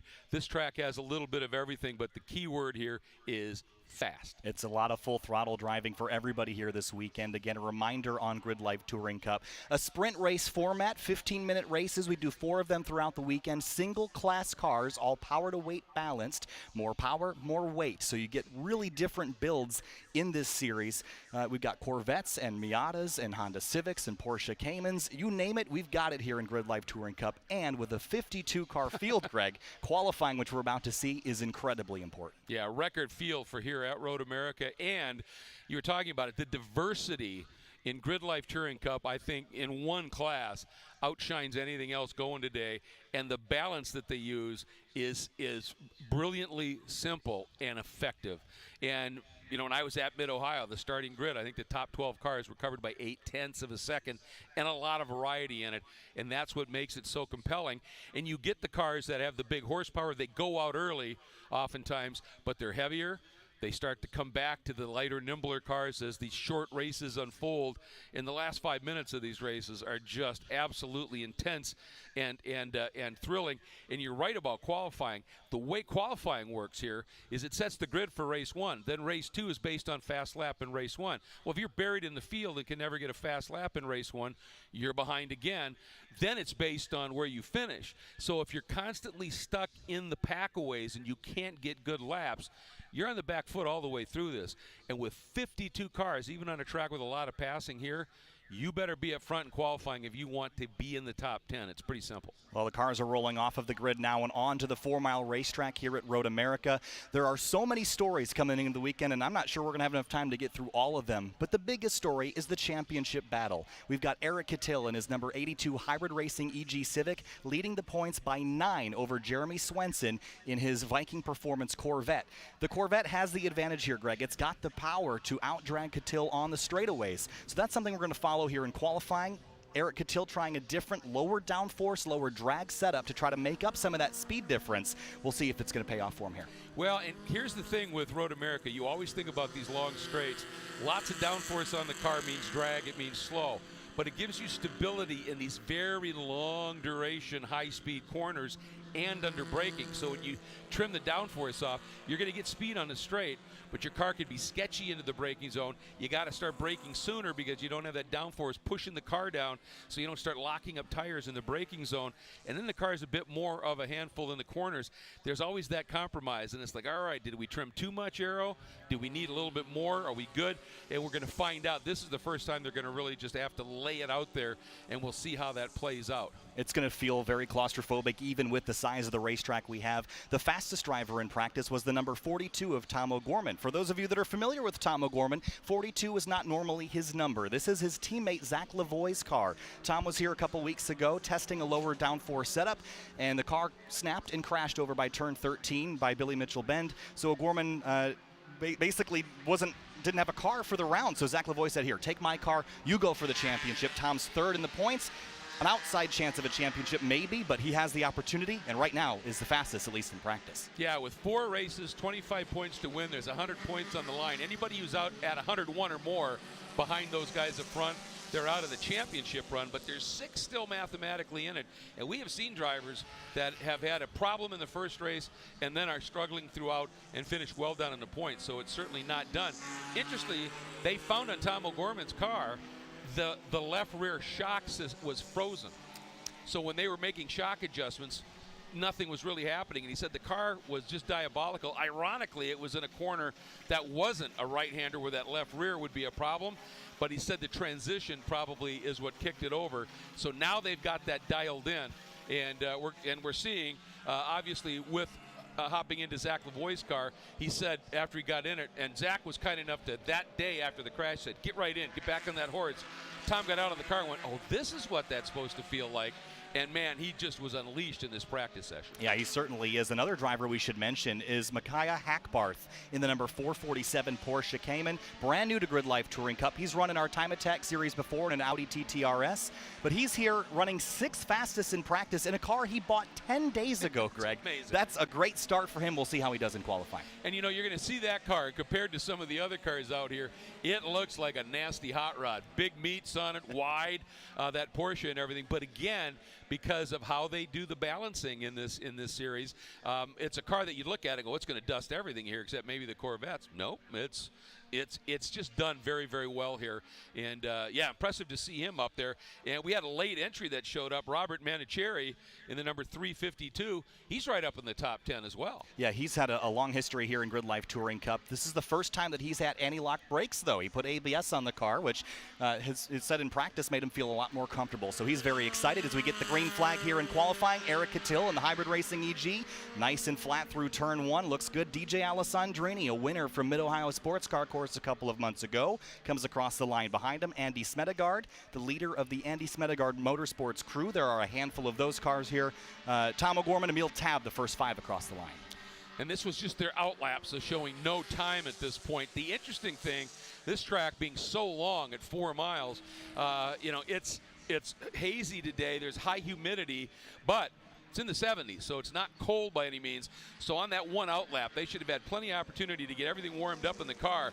And I think we're going to see right here, Eric is going to be in attack mode from this first lap. Remember, long track here. If anybody has a problem in the first couple of laps, your session could be done. So everybody's got to get out on his first flyer and really throw one in to get some sort of representative time.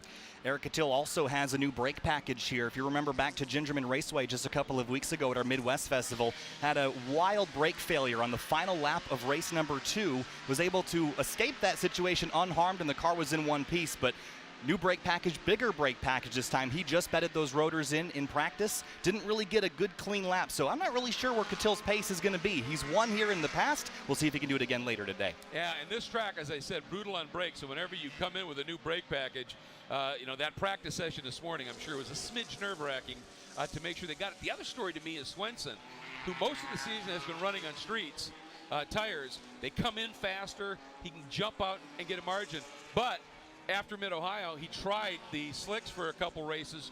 What's he doing here, to me, is one of the interesting stories. Well, he's told me that he's running on a brand new set of street tires here this weekend. So he's run the Hoosiers in the past. He really liked those, but now he's going back to the street tire. And I wonder if that's mostly because you're not cornering quite as much, or not at least for the amount of time that you would at some of the smaller racetracks. Not a lot of sustained G-load here, so the street tire might not be a bad option for those heavier cars. Micaiah Hackbarth, who I mentioned, that Cayman is on BF Goodrich street tires, which is not a tire that we've seen up near the front at all. So curious to see how that tire plays in this session later. Well, you have the long straights here that allows you to cool tires, cool brakes a little bit, but a lot of the corners here are long duration corners that, especially in a right-hander, pace the left side. So that's something they want to be concerned with. Starting to get some times in. First times across the board, Eric Cattell at a 2:32.142, Alessandrini at 2:32.331, Andy Smedegard to the top of the board. Now Tom O'Gorman tops it, so they're coming in faster and faster, Greg. And Tomo in the morning practice at 2:31.55. He's already at a 2:30.5. And boom, Jeremy Swenson in that big purple Corvette cracks off at 2:29.8. That's a track record here for GridLife Touring Cup. So already in their first laps, we've gone faster than we've ever gone before in a Touring Cup machine. These cars are not slow, Greg. They're real fast. Oh, no, not at all. And, you know, that speaks to a couple of things. One, the evolution of the cars themselves. These drivers are always tweaking and working on it. Secondly, the tires. The tires are always getting a little bit better. And dialing the car and the setup in for the particular tires you're running, you get more and more data and knowledge. That always comes to the fore, and that's a good, and keep in mind, that was his first flyer. So, I mean, I think we could be down into the 228s here come the end of this session, and they're just doing a great job out there. Here's that very tricky turn 6. Up and under that bridge, and there's one way to get through this corner incredibly well, and it's difficult to do, is right as you unload, as you come down, you flick the fronts a little bit to get the rear to rotate and null out the natural push you're going to have if you overshoot. Then you can pick up the throttle, get the weight to the back, and you almost just use that curb on the inside. You straight line it and go. But if you get that wrong, you spin. So again, this is this corner I think is one of the most underappreciated corners in terms of challenge in North America, certainly. I think there's a handful of corners around here that you look at the easy passing opportunities. Turn 1, turn 3, turn 5. Turn 8, perhaps, and Canada Corner at turn 12. Those are really your main passing opportunities. So right now, I think you're trying to figure out, what's my car going to do in these conditions, on these tires, with this new aero setup, with these new brakes? You're learning right now. We only got 3 laps of practice. So a lot of drivers might look at this and say, all right, qualifying's important. I want to start up front, but let's also run the session out and learn as much as I can before the green flag drops later. Right, and I think, the best plan here would be what we've sort of seen. Go out, put one in, then just run the session, and then when you get down, you got 1 or 2 laps left, then try and throw in another one. Whatever you've learned in those intervening 3 laps, now try and go to the Canada Corner right here, one of the great overtaking areas. It was, I think the nickname for Canada Corner came because everybody said if you went off that corner, you're going so fast you could end up in Canada. This is Billy Mitchell. There used to be a bridge where the tunnel is. Now there was a bridge. You turn into this turn absolutely blind, and you can see right center of the top of your screen, that access road. If you get that turn right, you turn in early, and you just kind of almost flick over your right, just touch that grass. You pick up the access road and then come back. And it's one of these other corners at this track that I call a commitment meter. And it tells you, are these guys getting everything they can out of every corner on this track? That and the exit of the kink at this one are the 2 that I use as commitment meters here. Here's a look at that big booming. I called it loud at Mid-Ohio, and not just the car, but the colors. It certainly is. It's the Viking Performance purple on Jeremy Swenson's car.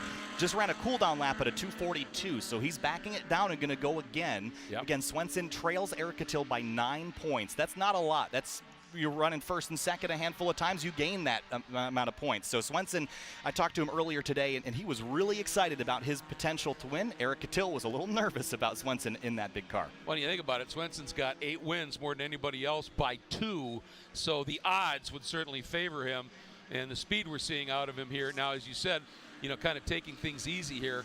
O'Gorman, Lichty, McGrew, Smedegard, your top 5, Kutil, DJ Alessandrini, Jensen, who got his first win at it was Gingerman, wasn't it? Heartland Park at a couple Heartland weeks Park. prior. So great run for him. Then Emil Tab and then Hertel round out the top 10 right now. Really impressed with Luke McGrew up there in 4th. That's a Duratec swapped NC Miata, so that engine's out of a Ford Fusion in that Miata. Last year he was here, but had a handful of issues and never really got to run up front where he deserved to run. So far so good for Luke, and I'm excited to see him run up there. He's a character, love talking to him. Absolutely, and I mean, he was points leader for a large part of the season, the first half of it, so he's capable as a driver. Just, hit, that little rough patch and the like. The corner just to the right, center of the screen, but right side, that's the kink. And it is just stunningly fast. And as you can see, the exit of that, there's maybe 8 feet from the exit to a concrete K-rail. And so it's one of those true gut check corners, and these guys are probably approaching it in the 130, 140 range. The faster you go going into the kink, the narrower and closer those walls look. Talked to Aaron Lichty about his top speed here last year. He said 136, which is cooking in a car like this. So that's you bet. really, really fast. Eric Catil improves on his lap. He runs a 2:31.027. That puts him about 1 second off of Jeremy Swenson. So again, the strength of the Corvette isn't in its longevity. It's the right out of the gate, the speed that it's got for a lap or two. The challenge is holding on to that lead once the tires begin to heat up. Now, at a track like this, I don't think that disadvantage will be enormous, but it still will be a disadvantage in the closing moments of the race. So it might be a Swenson sprints away and then gets run down on that last lap. I think you're right. And I mean, Eric Jensen could go, who just jumps up to 7th. Those two guys, they could go out early, but as you said, they've a lot more power, so they run heavier. So the tires overheat a little bit more, brakes will overheat a little bit more. If that pedal softens up and the like, they will come back. And the big story for both of those two different sides of the equation is if you're in the vet, you want to be able to hang on in the lead from turn 5 over to 14. If you're in one of the little cars, you want to be able to get in front and be able to get in front by turn 5 and build a margin around the back so that you've got enough pad for those big horsepower cars not to catch you and run you down. And that's what makes this absolutely fascinating to watch, because there's so much churn, if you will, in what happens out there on the track. Jeremy Swenson improves and goes faster, a 2:29.5 new track record again. There you go. Continues to move that bar upward and forward for the number 30 Viking performance car. Tom O'Gorman still second at a 2:30.5, and it's Lichty, McGrew, Catil, Smedegaard, Jensen, Alessandrini, Hurdle, and Tab, the rest of your top 10. Looking down the order of some drivers we might have expected to run a little bit higher up the order. Tiffany Kelly, I don't think, had gotten a real clean lap just yet, so she's working up her confidence. I talked to her earlier today. That car's been crashed twice this season. She put it back together within weeks of the first crash. She's in great spirits. She's really excited for this weekend. Well, this is one of those bucket list tracks, you know, for drivers. You come to it. But that said, you want to race here, but when you get here and start driving around it, you realize, whoa, this place is fast. And you know what happens? It's what everybody calls old school. It's fast, but it's as fast as it is, it's big consequence as well. So that's, you know, then you just have to sort of cinch everything up. And, you know, I've said it before that the great drivers, they want to have a short memory. If they've had an incident, you have to forget about that. But you also have to be able to compartmentalize. And you take fear and stick it over here. And that's not always the easiest thing to do. Here, I look at turn 5, that tricky downhill braking zone. Lots of runoff down there. But if you know you get it wrong, it can be a pretty sketchy moment up through turn 6. Here's that exit to 6, and then that turn 7, it's really fast and it falls away. You can see it off there to the left, over behind the scoring board. It really just falls away off camber. But you know, if you're in a non-paddle shift car, you'd actually do a short shift before you get there, get your shift done, get your hands back on the wheel through turn 7 to float it and get it down there, and then another downhill braking zone down into 8. And this is 8. You see where the car is going through right there. And you've got to get through 8 well, because look what's up next. The carousel is about a 210-degree corner. It just doesn't do it in a hurry. It's long, and it actually falls away. So as you get about halfway through that turn, you start to get an off-camber deal, and by that point you need to get the car rotated to get on the hammer to get down that short chute into the kink. Just so much about this track that is breathtaking, and there is the kink, and that's brave right there, a pass going into the kink. You need cooperation between both drivers to do that with any comfort level. Yeah, we just got to look at Nick Steniford in the number 87 Honda S2000. He's out of Florissant, Colorado, so it's been a long road trip for him. Yeah, it has. I think that's might be one of the longer trips. I know Eric Jensen's at a Trophy Club Texas, and he trailers up his car with his son trailering a different car for Time Attack behind him. They've done that all year long. 2 trucks, 2 trailers, 2 cars. Family outing for the Jensens. They've got their whole family here this weekend. Well, you know, just because it's not a pro racing series, one of the things about grassroots racing, the commitment that is apparent and evident in grassroots racing is just phenomenal, and that's what we're talking about. Racing, when you just get into it, I think the checker's out, so these are the last laps. When you get into racing like this, it isn't just a sport, it's not a hobby, it's a lifestyle. You live it. And that's one of the things that I just love about this series is the passion and commitment of everybody involved in this makes it really, really special. And anybody who's on a lap, it will still count, but you know, Tomo hasn't been able to break into the 29s, nor team principal Smedegaard behind him, Lichty, that whole group. But I think Swenson just delivered a little bit of a message out there that at least the MO he's had all year long, certainly going to continue here. I'm going to be fast. Well, I just love looking at this order because the top 6 of our order is the top 6 in the point standings, which not in that order, but, right, but that just shows you the cream rises to the top here in GLTC, even in these short qualifying sessions. But Swenson up on pole by a full second, but that doesn't tell the full story. As we've mentioned, that car is not going to be that fast all day long. We'll have race 1 later today to sort things out. O'Gorman second, again, in the borrowed car from Zach Lavoie. And again, a big thanks to Zach Lavoie for giving that car to O'Gorman, tossing him the keys for the weekend, and right after his crash to get the confidence back. And Tomo is certainly putting it to work today. Well, that absolutely defines friendship and camaraderie, doesn't it? It sure to does. step out and do that is pretty cool. And you're right. 1 lap is a whole different deal than a 15-minute race, and we've seen that play out here. And you've got, outside of that top 6, you've got spoilers. You got Eric Jensen, who's going to be quick. I talked to DJ earlier, and he said, I think I'm going to be really quick in the races here. So 8th for him. I'm sure you would like to have been up a little bit farther, but he's pretty confident about how that's going to go. And Emil Tab has shown some real speed this year. It hasn't always translated into results, but he's quick. Well, you know, of course with Swenson, but with everybody else, the single lap speed isn't necessarily indicative of how they're going to race. I think one of DJ Alessandrini's strong points is his racecraft. Yes. He started his racing career in iRacing, and that was sort of where he learned how to race and be around groups of cars. And as he got into GRIDLIFE Touring Cup, he jumped straight in at Mid-Ohio back in 2019, was running top 10 instantaneously. And it doesn't get out to a whole lot of events, but when he does, he's up front. He has 2 wins to his name, both at Mid-Ohio.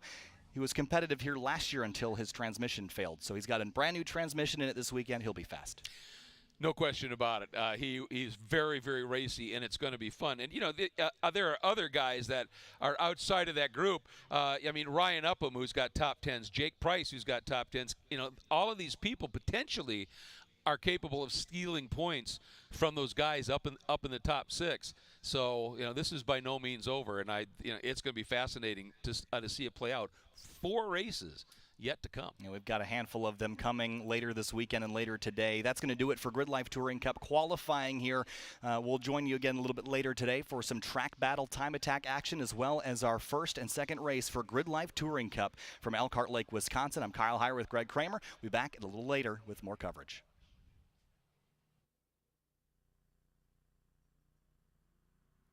GRIDLIFE Touring Cup is brought to you by FCP Euro. Every part you buy is guaranteed for life. Falken Tire, competition-proven performance. MOMO, the official safety partner of GRIDLIFE. Hawk Brakes, race-proven, street-legal. Valvoline, Valvoline VR1, available at Advance Auto Parts stores.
Falken Azenis RT660 is the enthusiast choice for ultra-high performance. Engineered for predictable handling and stability, the RT660 provides maximum traction both on and off the track.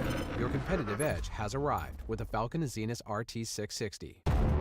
The next generation of auto detailing is here, where simplicity meets performance. 303 graphene nanospray coating.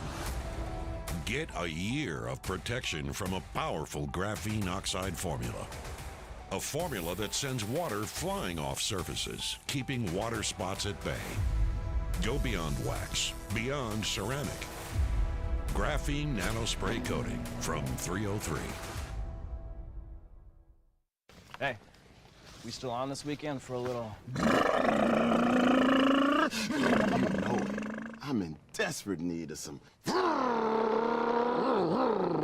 What about you, Jim? No, my sister's getting the wedding. She's getting married, so. When adventure calls, make sure you're ready to answer. Stable 360 ethanol treatment is specifically formulated for year-round use, so your engines will be ready when you are. Ready, willing, stable.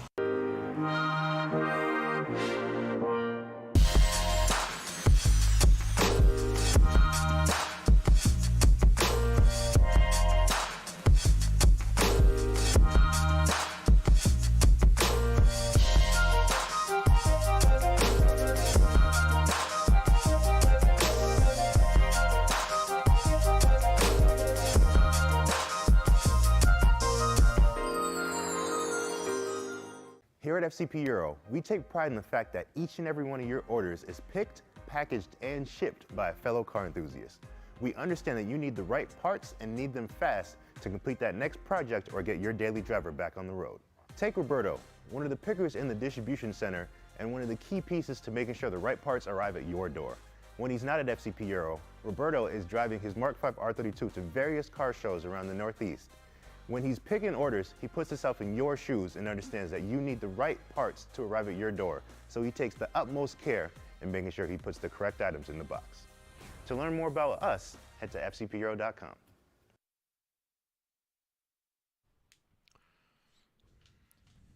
Road America in autumn of 2021 is a beautiful multicolored backdrop at the National Park of Speed for GRIDLIFE's Time Attack Challenges. Hi everybody, my name is Kyle Heyer, joined by Greg Kramer for our second streamed Time Attack track battle session here this afternoon. Greg, we had some track records broken earlier. We get one more chance today to set some more records before the sun goes down. Absolutely, and the sun is on its way down, and what that means, things are cooling off just a little bit again, and that means more dense air. Engines love it, tires love it, and boy, I'll tell you, there's a reason that this is being called the Elkhart Color Classic. Look at the color in the trees here. A beautiful time of year to be here, and we're seeing some absolutely stunning machines out on track, putting on one heck of a show in terms of raw speed. Raw speed indeed. Ferris Khartoumi had some of that raw speed earlier, a 210.374, just shy of 2 seconds off of the all-time unlimited rear-wheel drive track record here in GRIDLIFE's unlimited class. So Khartoumi with a 210 on his first and only lap of the day. I think he's going to go break this record. I think so too. I mean, there he comes. First car out. He loves to get out here first, be able to get after it, does one out lap, and then just lights the afterburners. And in this case, that's not too far from the truth on that car. And every time he goes out, he seems to find a few seconds. So this is going to be a prime opportunity for him. The moisture that was in the air, the humidity, is lessening just a little bit. We have picked up a little bit of a breeze, but a lot of this track, other than at front straight, is relatively protected through trees.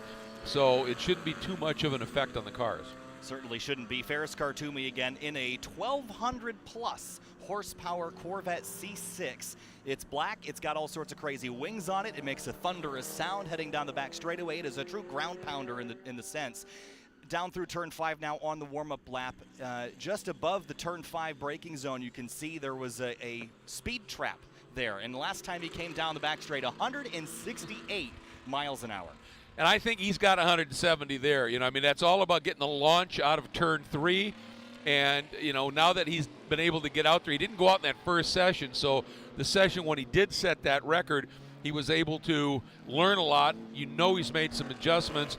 If he gets the launch out of 3 and this cool air, I think we're going to see over 170 down into 5, which means into Canada Corner, because that car carries some aero too. He'll be even faster than that into Canada Corner, and that's going to be pretty spectacular. Ferris in the unlimited category, one of 7 of our competition classes here in GridLife's Time Attack series. We've got unlimited, track mods, street GT, street club TR, Sunday Cup, and actually also super unlimited here this weekend. So make that 8. We have a NASCAR stock car here, which is outside of our traditional rule sets. The Super Unlimited is sort of that ultimate catch-all, isn't Yes. it? Where if we can't figure out where you belong, you can at least come out and run and put in a time. It's nice to have one of those cars here. Obviously, the first pro race that ever ran at this track in 1955 was a NASCAR race, so it seems somewhat fitting. It does, and I think you could probably get away with entering an F-16 fighting Falken in Super Unlimited.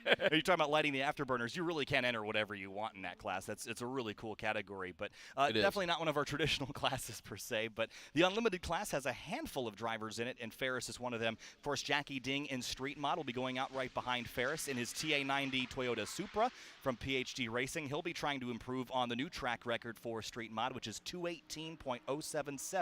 That's the time to beat here as Ferris thunders up the front straightaway and down towards the first corner and into the braking zone, nicely balanced on the brakes through the first turn and using a bit more racetrack. The car squirming under throttle that time through, Greg. He is getting after it here. Well, you knew he was antsy. He wants to get this. He wants to set a new record. He wants to get significantly close. His goal is to approach that magic 2-minute number or exceed it. He's got 10 seconds he needs to find. That's a lot, but he's capable of it. Here is that launch out of turn 3 that we were talking about. Watch for that 177.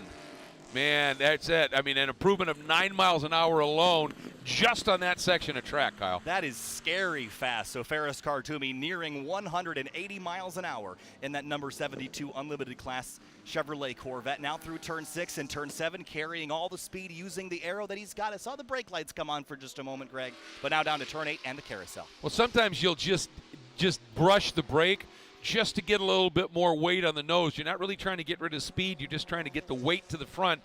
Now out through turn 8. Now he begins that run through that tire pasting long carousel that he will work through, and then the blast through the kink.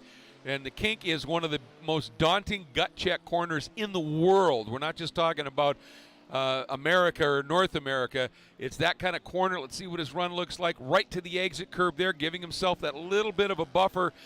Now down into Canada Corner, and the speed he's going to be showing right here. Brakes, massive use of the brakes down through Canada to get it slowed down.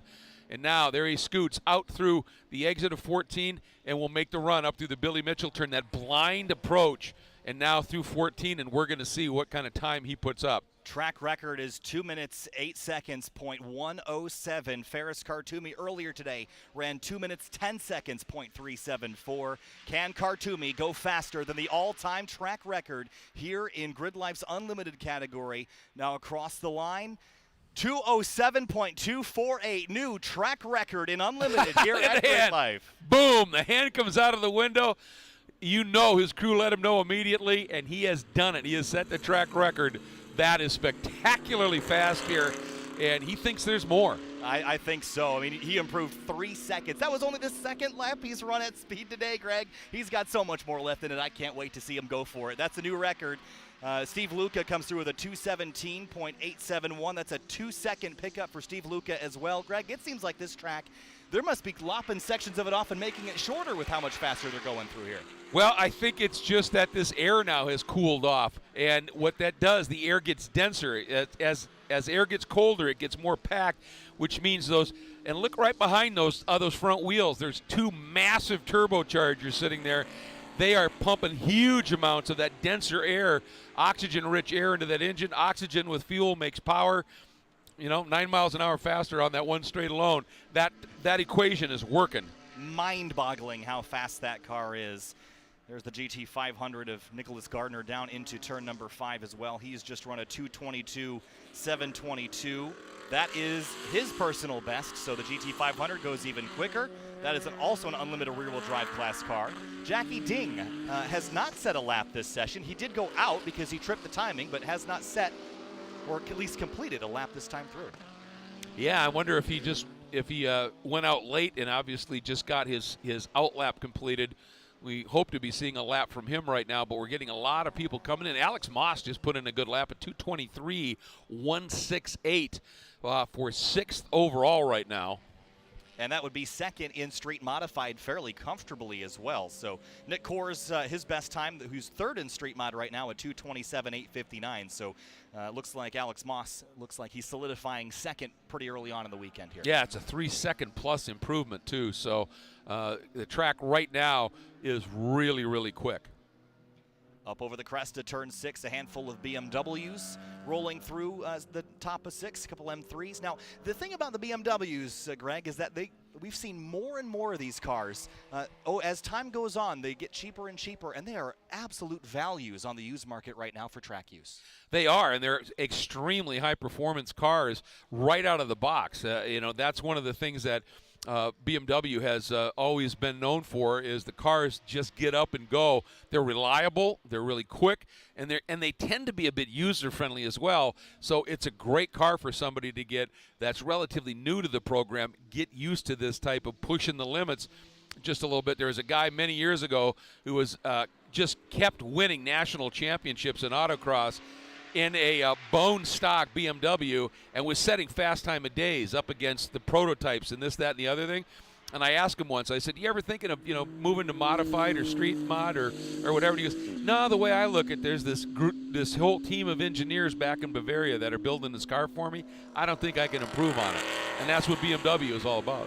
For sure. Jimmy Rock, you just saw it come through your frame there, and the GT2 RS just took the lead in the track mod battle here this weekend at 2:19.270. That's the fastest he has gone. That is now the track mod leader in that GT2 RS, another extremely capable car. If you're looking for a street legal car you can buy that is essentially at the limit of what is street legal, that's the car to get. That's absolutely, it is just incredibly effective, and that was a 3.1 second gain from what he did previously.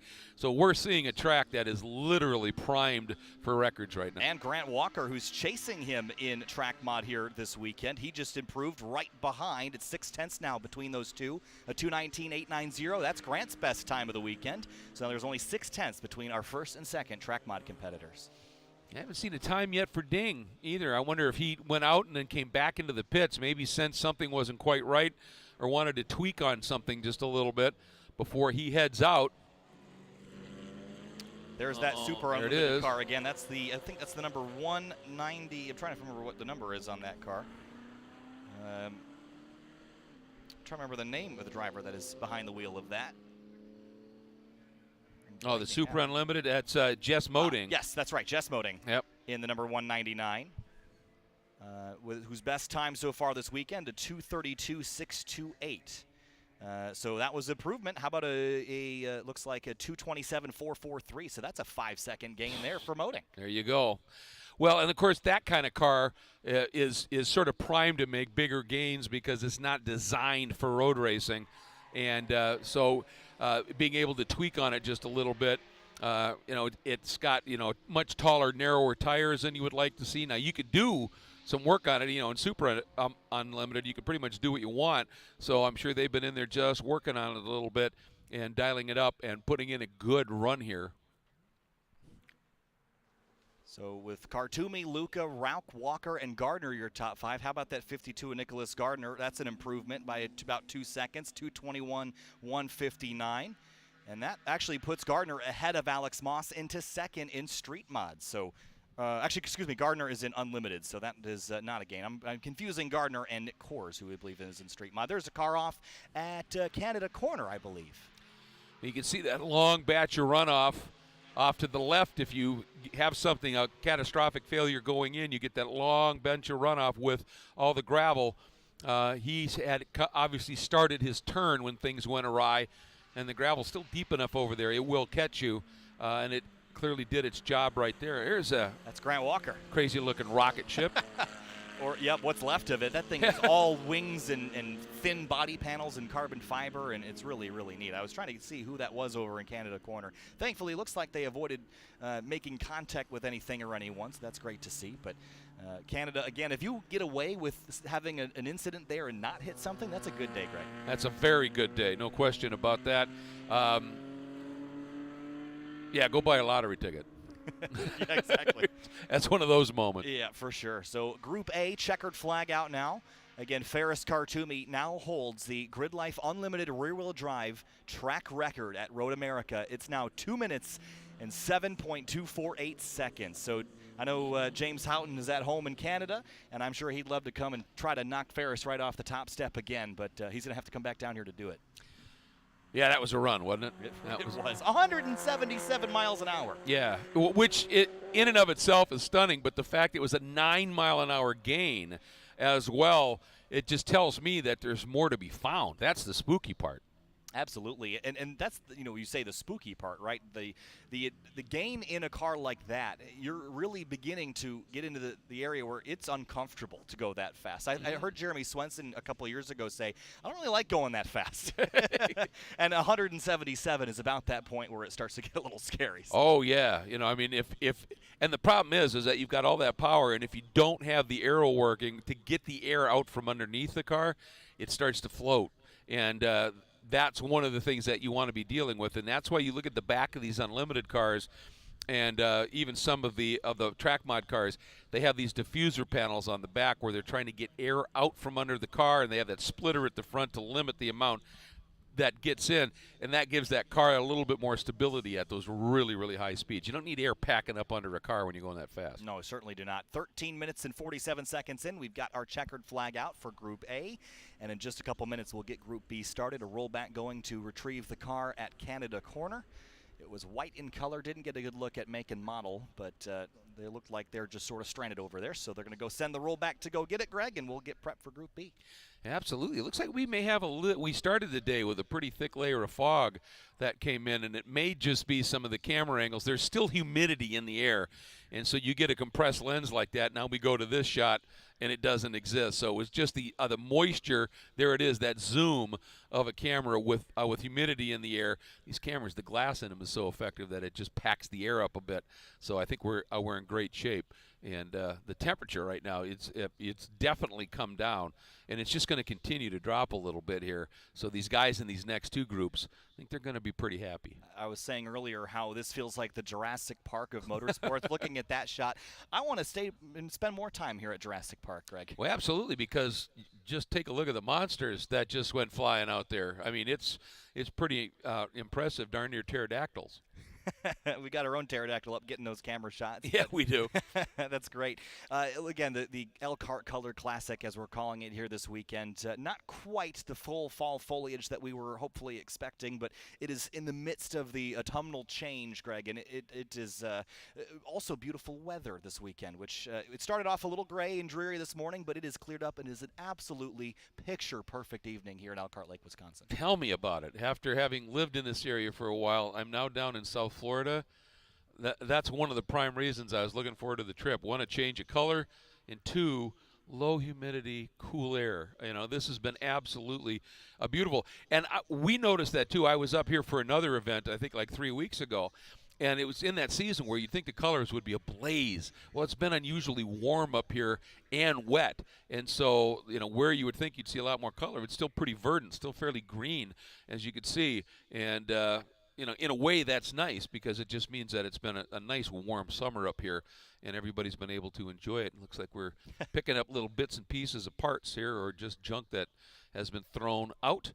And the Road America safety team, pretty good eyeballs on these guys and finding some of that. And that's all stuff you don't want to have it end up finding its way to a racetrack and into a car. No, and that's a good eye to catch that sort of thing. Look at that. Look at that picture. If that's not staged, that's unbelievable. I mean, that's well, the leaf just perfectly wedged in the chain link fence. Well, it is a catch fence. Wow. Okay. It's doing its job. Look at the hills here. We were talking earlier about the glacial origins of this area. But I think one of the parts of this racetrack that stands out the most to me is everything from the kink down to Canada Corner. There's just a tunnel of trees on either side. And going through there at any speed, and this is something you can get from the simulator as well with iRacing, is you're driving down that back straightaway. It just feels like you're in a tunnel of trees, and then you come out and it's this clearing, and it's this beautiful golden corner that they call Canada Corner, and you come out the other side, and then you do it all over again the next lap. There's something magical about that section of racetrack. It really is. I mean, it's incredibly fast, and you've got that feeling. You know, I call this America's Nürburgring, and you have that feeling of making some of the runs through that forest, through that section of track down the Moraine Sweep from 3 to 5, and then you pop out into that big opening at 5, and it very much has that feel, and it's beautiful this time of year in particular. The one time it becomes a negative is if you've had rain. Back with all those trees that sort of form that tunnel, it doesn't allow a lot of sun nor wind to get into the track and dry it. So that's where it can sometimes be a little bit of a problem, but you put up with that anytime when you've got opportunities to see it in this type of vision. It's just stunning. There's a look from the outside of Turn 1 heading towards the inside. And again, a huge thank you to all the corner workers here this weekend, all the track staff and all the GRIDLIFE staff and all the folks that have shown up with their families and their race cars to be here this weekend. It really feels like an experience, Greg. I was just running up the paddock to grab some papers, and it really feels like a substantial, consequential event. And that is unbelievable. What Chris Stewart and Adam Jabay have done here is build something truly special. And I think this is a fantastic facility to have a season finale, and it just every year we come here, I want to come back. I want to come back more. If we could host every round here, I wouldn't be mad. Well, and you know, part of the deal is that the board that runs Road America and the management over the last 5 years especially, but even 10. Every time you come here, something's been made better. You know, you look at what they did for the Victory Circle area now with that big screen, LED screen behind it, that whole area. Look at the shop. We were talking about wandering through the shop here. I mean, that's something, that's, Saks Fifth Avenue quality, stuff. They just continue to make this, not only, they leave the racetrack in its original, old school, high consequence, this is serious stuff form, and the physical facility around it just continues to blossom, and it's remarkable. Some of the infrastructure that I have not seen at a lot of racetracks is the improvements in terms of the trackside PA as well as the jumbotrons around the racetrack. Yep. Those are not usually permanent structures. Those are usually brought in by race series, IMSA, NASCAR, IndyCar and beyond. But here at Road America, they've installed those jumbotrons all around the racetrack, and here this weekend with our awesome live stream team, we're able to capture this content and not only show it to everyone at home, but to the people trackside as well, and that's truly special. It is. I mean, it's a 4-mile track, so you sit somewhere and you're going to see 2-3 corners at most maybe, so now you can watch the big screen that are always there, see the full coverage. Anything that comes here with TV coverage is able to be broadcast. But here's the cool thing. There's lots of SCCA regionals and nationals here. There's the June Sprints, which is the second most prestigious of all SCCA races, and other, the vintage race in July. There's so many amazing events here that aren't televised, right? But they have security cameras that are panable here, and it has been set up that in the booth, obviously it feeds race control as well, but in the booth there's feeds from all of them that go to the big screen, so you can literally cut corners around here. So if you don't have TV coverage, you can sit in there, and if you're following a particular battle, punch it up all the way around the track to allow people that extra bit of visibility around this stunning 4-mile track. I mean, they've really taken this to the next level. I can't wait to, after the weekend here, to look back at all the media that's being captured. One of the groups that I also want to thank for being here this weekend is our media team. I actually see Matt Marcoux right in front of me here, in front of the stream area in his Ford Mustang GT. All the photographers and the videographers that are here capturing this content. If you're not following the GRIDLIFE channels, the Twitter, the Instagram, the Facebook, you should go there, because the images and video that will come out of this event and out of this season finale are going to be unbelievable. And the season announcement for our next season schedule will be coming soon there as well, so make sure that you tune in. Follow at GRIDLIFE Official on Instagram and Facebook to make sure that you're tuned in to everything that's happening this year and beyond. It is just a fun event, and I'm not talking about this one. I'm talking about a GRIDLIFE event. And if it's a festival, then you get music and concerts on top of it. But even if it's not that, if you like racing, but there's a different atmosphere here than there is at a major pro race. And it's a lot more. It's just warm, welcoming, friendly. You having fun? That's what this is all about. And you get to see some stellar stuff on track, whether it's the time attack stuff, or whether it's racing. This is just all about enjoying cars and people who love cars like you do, and it's very special. High fives and hugs, I think, is what Chris Stewart says. Oh, I like that. Yeah, I like that. It's a really friendly atmosphere. It's great to be here. If you've never been to a GRIDLIFE event, I promise you, when you look at the schedule for next season when it releases, you can find one near you and make sure that you get your tickets. Grid.life to learn more about our competition classes, as well as how you can join as a spectator, as a driver, and beyond. All sorts of opportunities there for next season. Come out and camp. You sure can. If you want to stay in a hotel, you can. But if you want to come out and camp, just stay at the track. That's obviously something that's really, really enjoyable to be able to do. Is you just immerse yourself into it, have that campfire at night and bench race, and go over things. Please come out and enjoy one. I've been following it for a couple of years, but I haven't been to one until this year, and it just blows my mind just what an absolutely warm and welcoming environment this is, and just the joy of things cars.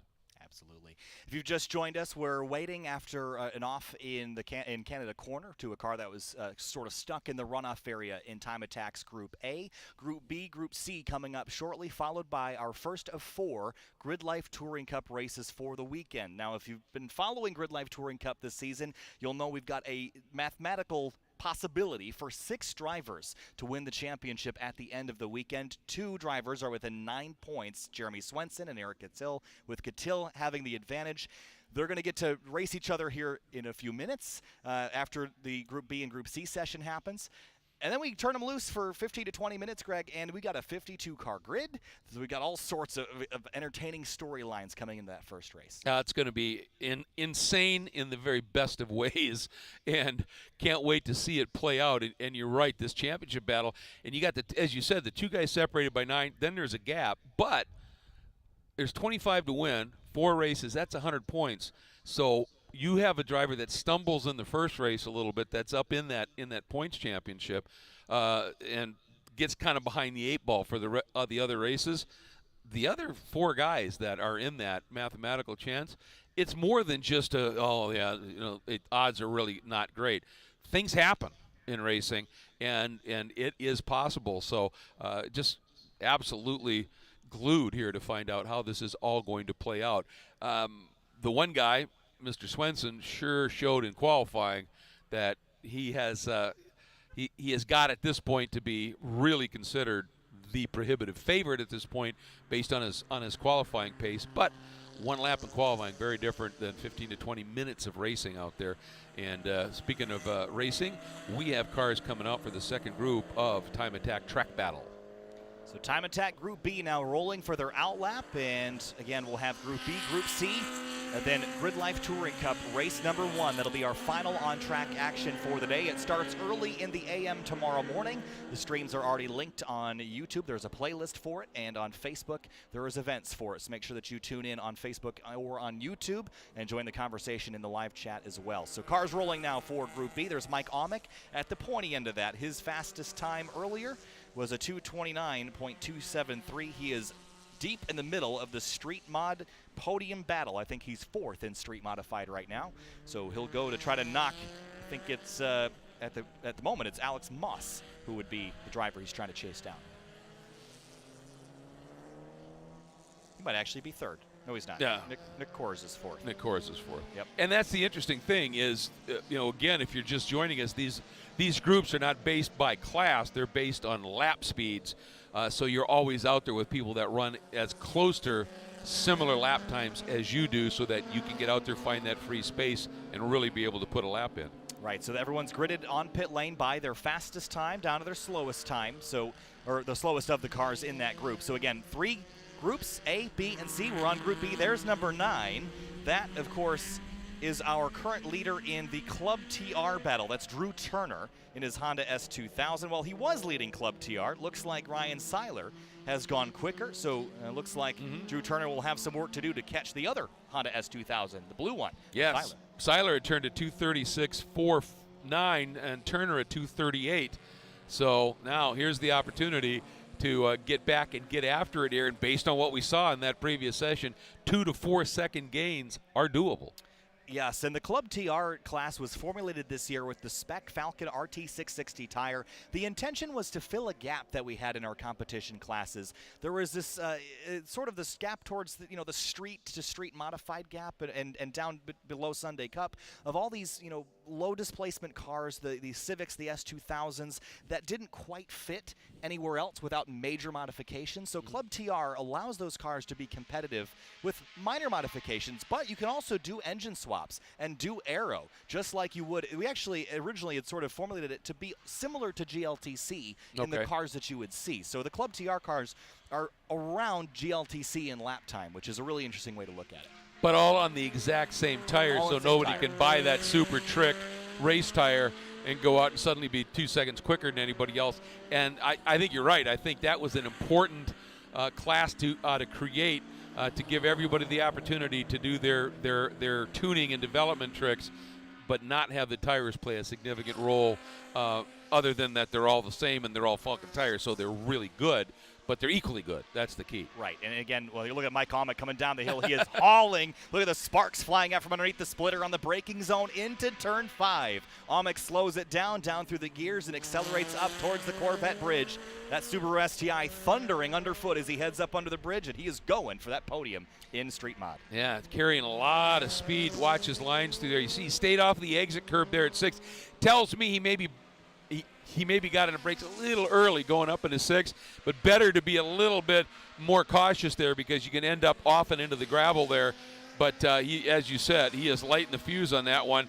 A 229.273 is what he wants to better from his previous time, and it sure looks like he's going after it in anger. He's on a mission, that's for sure. And he didn't even get any laps until the previous session. He was in Group C in the last session we called. So this is really his second or third lap at speed, and we'll see if he can get a little higher up in the street mod order again. At 229.273 is the time he's trying to beat this lap.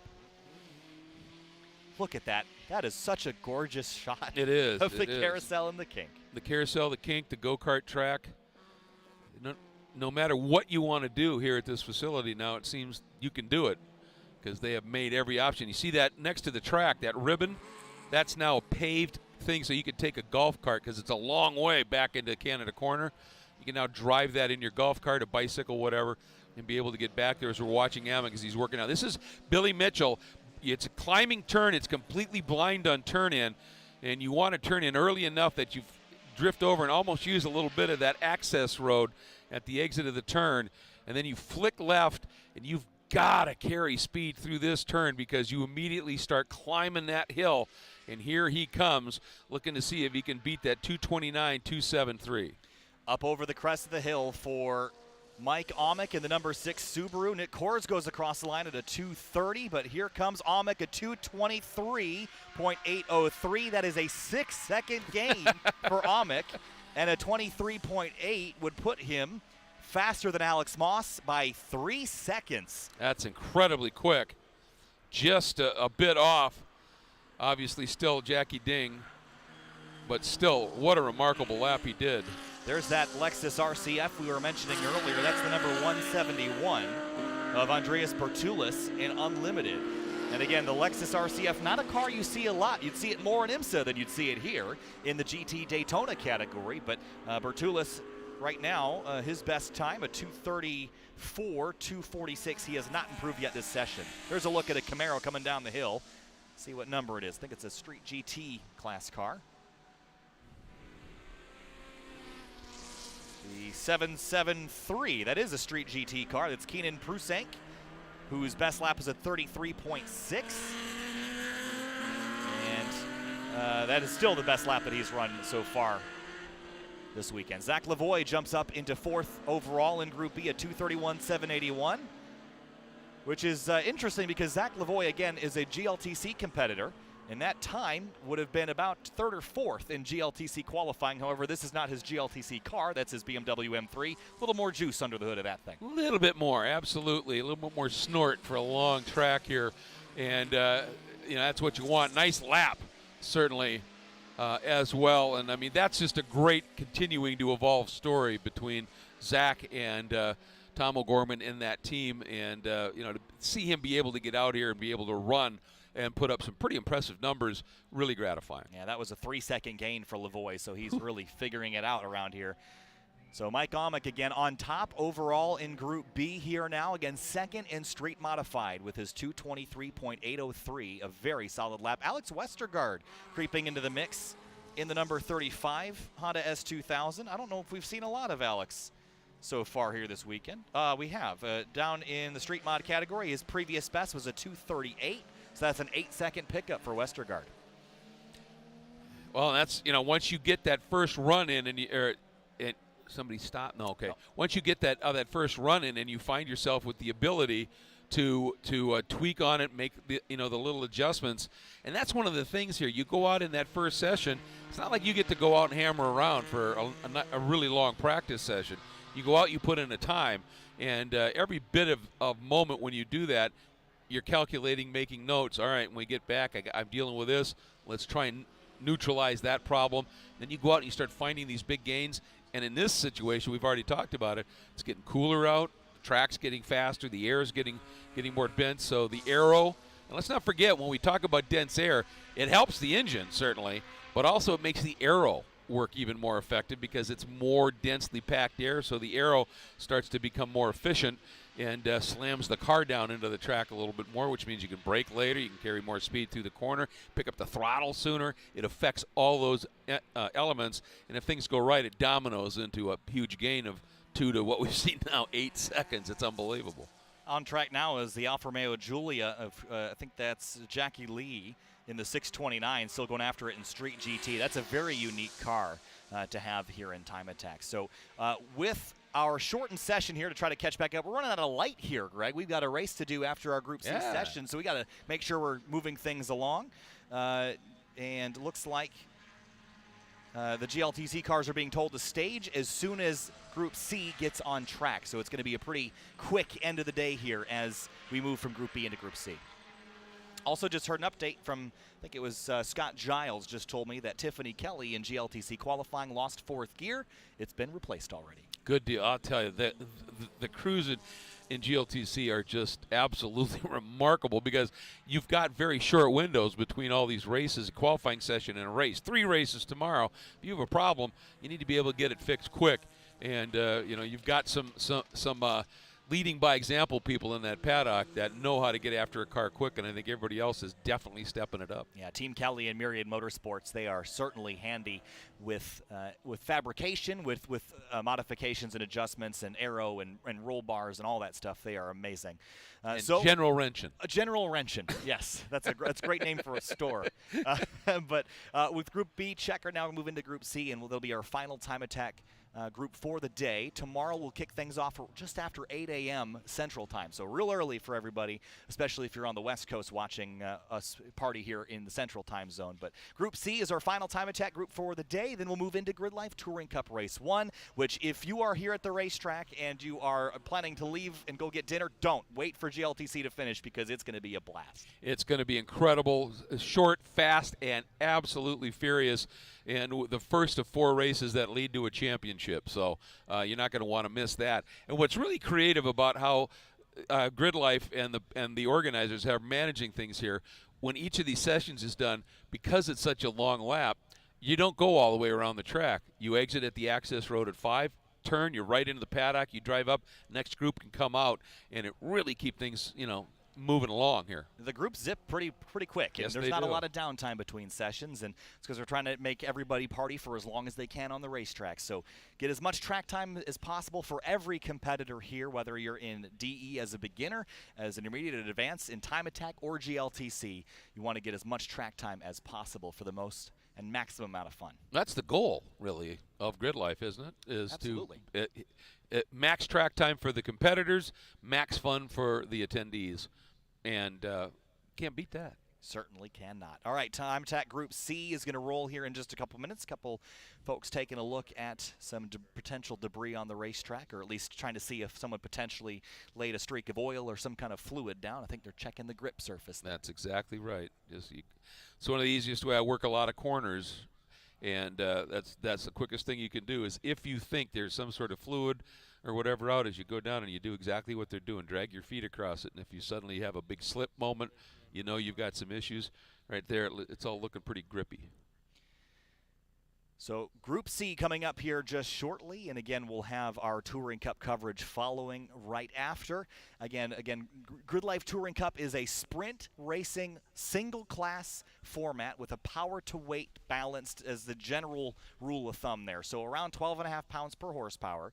We run 15-minute races, and everyone's in the same class. So you don't have multi-class battles. Everyone's running together. So all 52 cars, when they take the green, every position is for position. And that's not something you get a lot at the grassroots level. No, not with the diversity in particular that you have in the GridLife Touring Cup, and that's what makes it so compelling. Is you've got everything from V8 Corvettes down to Mazda Miatas, all running in the exact same class, but the balance in it is so effective that it's a battle. It's not a walkaway in any sense of the word. Sure, sometimes you'll see one of the other more powerful cars go out a bit early, but they're carrying a lot more weight. Everything comes back to it, and at the end of the race, you've just had an absolutely fantastic battle with a massive amount of diversity in the field, all running for overall position. And it's incredibly simple to follow, and two, it's incredibly fun. It is. The lead of this group is Cal Fortner. Now, Al's Auto Body, they got a body shop in and around Chicago, and Cal, young guy driving the Audi that he's got, it makes a whole bunch of noise. We were joking at Blackhawk Farms earlier this year that car makes the same amount of noise from 5 feet away as it does from a mile away. You can hear it from everywhere around here. So Cal Fortner, again, I think he's running in street mod here, so we'll catch an eye on how he's doing here, but he's rolling out in Group C. And I think that car is fast enough to move into one of the higher groups, so we'll keep our eye out for him in the Al's Auto Body Audi. You see him there entering turn 5. And scraping. He's got that car as low as it can go. I was watching him here a little bit earlier today before we came on the air, and every time down through there, he's just got that right there. He does it again. Of course, the darker it gets, the more spectacular that's going to be. And, yeah, I'm not sure, there are some great sounds over the years that are iconic and just kind of to me get the hair on the arm standing up a little bit.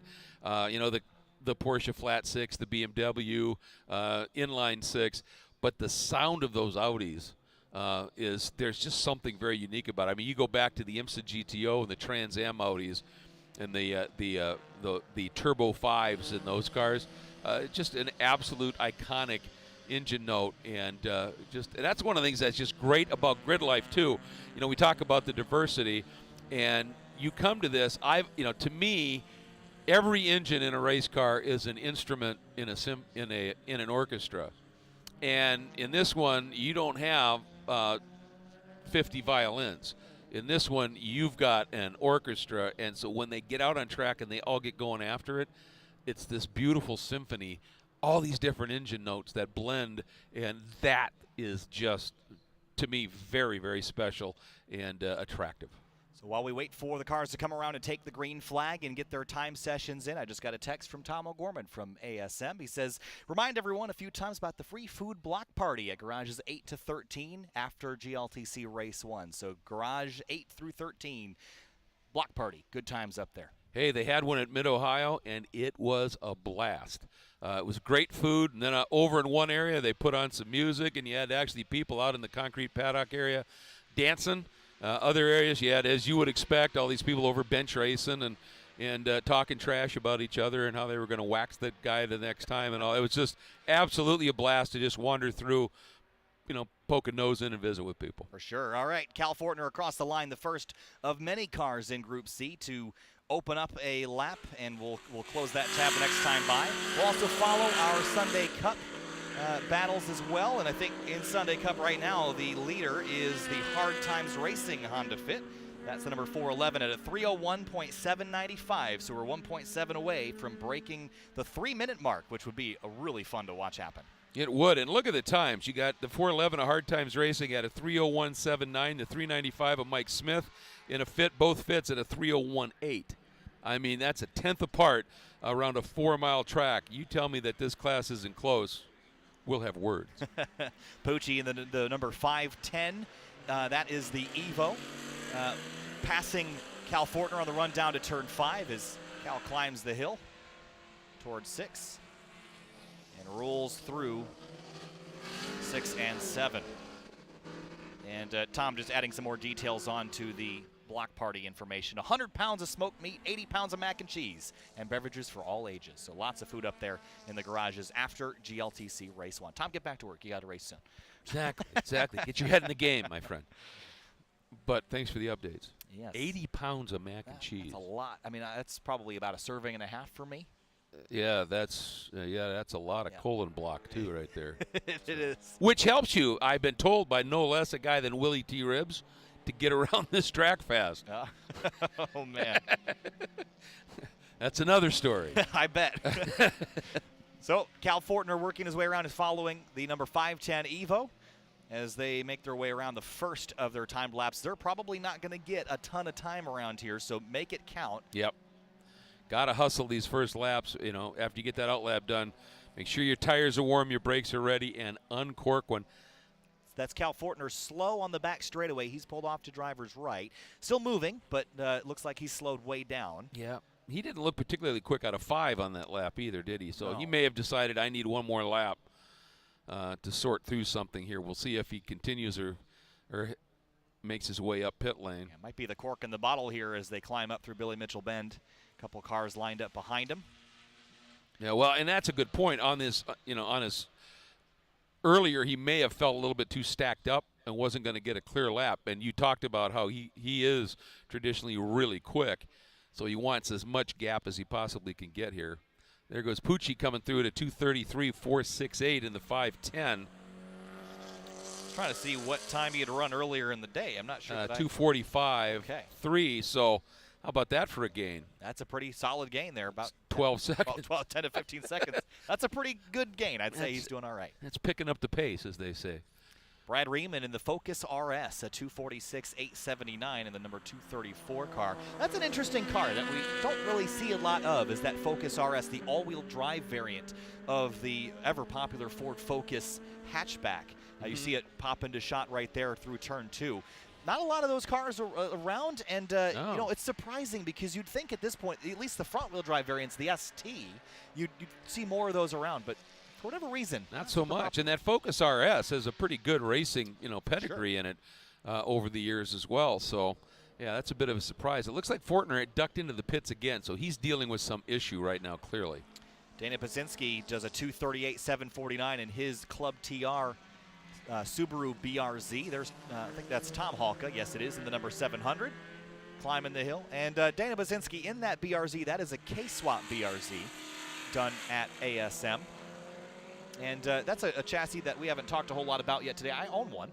They're really good cars. I like them, but they certainly could use an engine swap. That FA20 that they come with isn't exactly the strongest motor in a variety of ways. So a lot of drivers have looked to K-swap kits and trying all sorts of different things. Eric Jensen has a V8 in his. Yeah. But the chassis is extremely capable. It just needs to be paired with a stronger power plant. You said that that K-swap, what gives it almost an extra 50 horsepower somewhere in that? A couple different routes you can go when you K-swap those cars. I drove one. My buddy Tim Levine's got one that was done by K-Power Industries. It makes about 230 wheel, which is a gain of about 50 wheel horsepower, which is not insignificant for a car that weighs about 2,700 pounds. No, that's like a 25% increase minimum. That's significant. And it revs to 9,000 RPM and has VTEC. Yeah. So, yeah, great. Yeah. It's fun. Very responsive. Yeah. So 8 minutes into a Time Attack Group C, a handful of cars streaming through the backside of the racetrack and into Canada Corner. And I don't see a lot of record-breaking times getting laid in any of the categories, but we should tune in to our Sunday Cup battle. The 411 Hard Times Racing Fit. Did they improve? Let's Trying to see what they had run. A 3:02.830, not quite, a little shy. So checkered flag is out here in Group C. And up next is GRIDLIFE Touring Cup, Greg. We got a great race in just a couple of moments.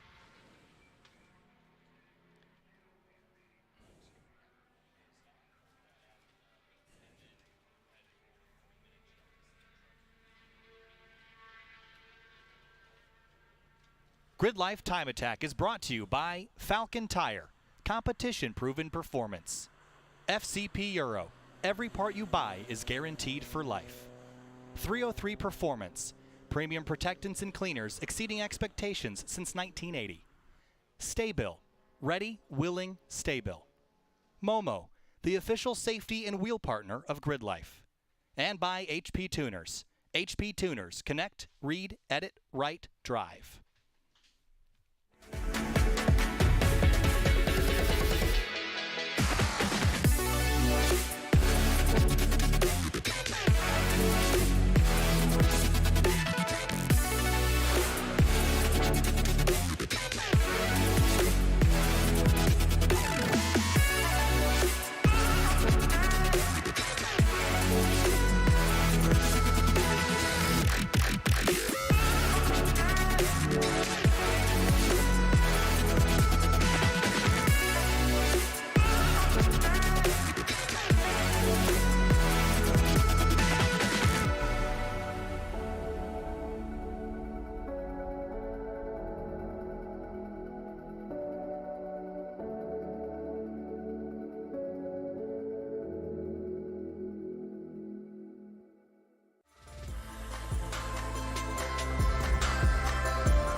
This is wheel-to-wheel racing, 4 15-minute sprint races on the weekend, and I like to think of it as kind of a Forza or Gran Turismo championship where you go in, you bang out a bunch of races, you earn points for every race. Awfully talented drivers and some very fast and interesting cars. We're at NOLA Motorsports Park for the first round of the 2021 season. For Dyson Pham, a solid weekend will lead to victory. His first ever win in GRIDLIFE Touring Cup. For Aaron Lichty, he will pick up his first win of the season. For the first time ever, Jeremy Swenson hangs on and wins. Tom has won races at Sebring and Daytona, but I don't think there's a more special win than this one today. Tom O'Gorman's car, brand new wrap, brand new livery, has won 4 of the last 5 races. He's leading the race, everything's going great, loses an engine, he thinks his weekend's over. He brought that car back to the paddock, to Andy Spedgard Motorsports, and they were able to swap the entire K24 engine in under 2 hours. What a save! That was amazing. Incredible by Chris Adams. He just saved 2 race cars from certain disaster. Totally flat. No, but he's got him. Nothing but mechanical grip, and we're going to go side by side into the SEC. There we go, side by side with the 2 race leaders. Finally, Highcutter has a taste of the lead. Huge slide for both the race leaders. Here at Alpine Horizon, exiting turn 9 onto the banking. Drag race, Highcutter's wide. Here they come. Here comes Poison. 3 wide for the lead. 3 abreast into turn number 4, and there's still 3 abreast. Up and over the top. What a development for Eric Butil. He's saved that. That impressive.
The brush of time has painted foliage crimson and gold in the Kettle Moraine region of Wisconsin. The beginning of autumn signals the end of another season of Grid Life racing.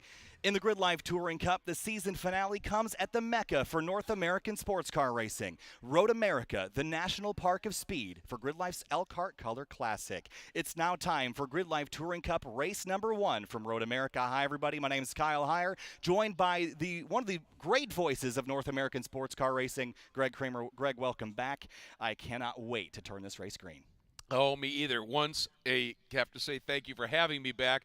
My introduction in person to Grid Life was at Mid-Ohio when I filled in for this very capable young man, and I'll tell you, my eyes were opened. I'd been fascinated by it, but you don't really realize just how special this event system is, let alone the Touring Cup program within it in terms of the racing. It is fierce, fast, intense, everything you'd like, huge fields, lots of diversity.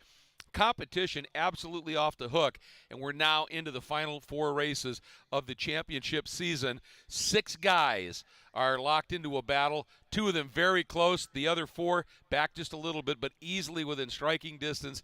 It all comes to play at one of the most daunting, challenging, and special tracks in North America. One of those drivers involved in that championship battle is Tom O'Gorman, a pro driver who raced at IMSA and World Challenge, won races and championships there, has won 6 races this season in Touring Cup. It has been an up and down battle. A couple of weeks ago was testing a new aerodynamic setup here and had a crash that totaled his car. He is now in his teammate's number 42. It's kind of magenta, hot pink. I caught up with Tom O'Gorman earlier to ask him if there was any pressure left on this season.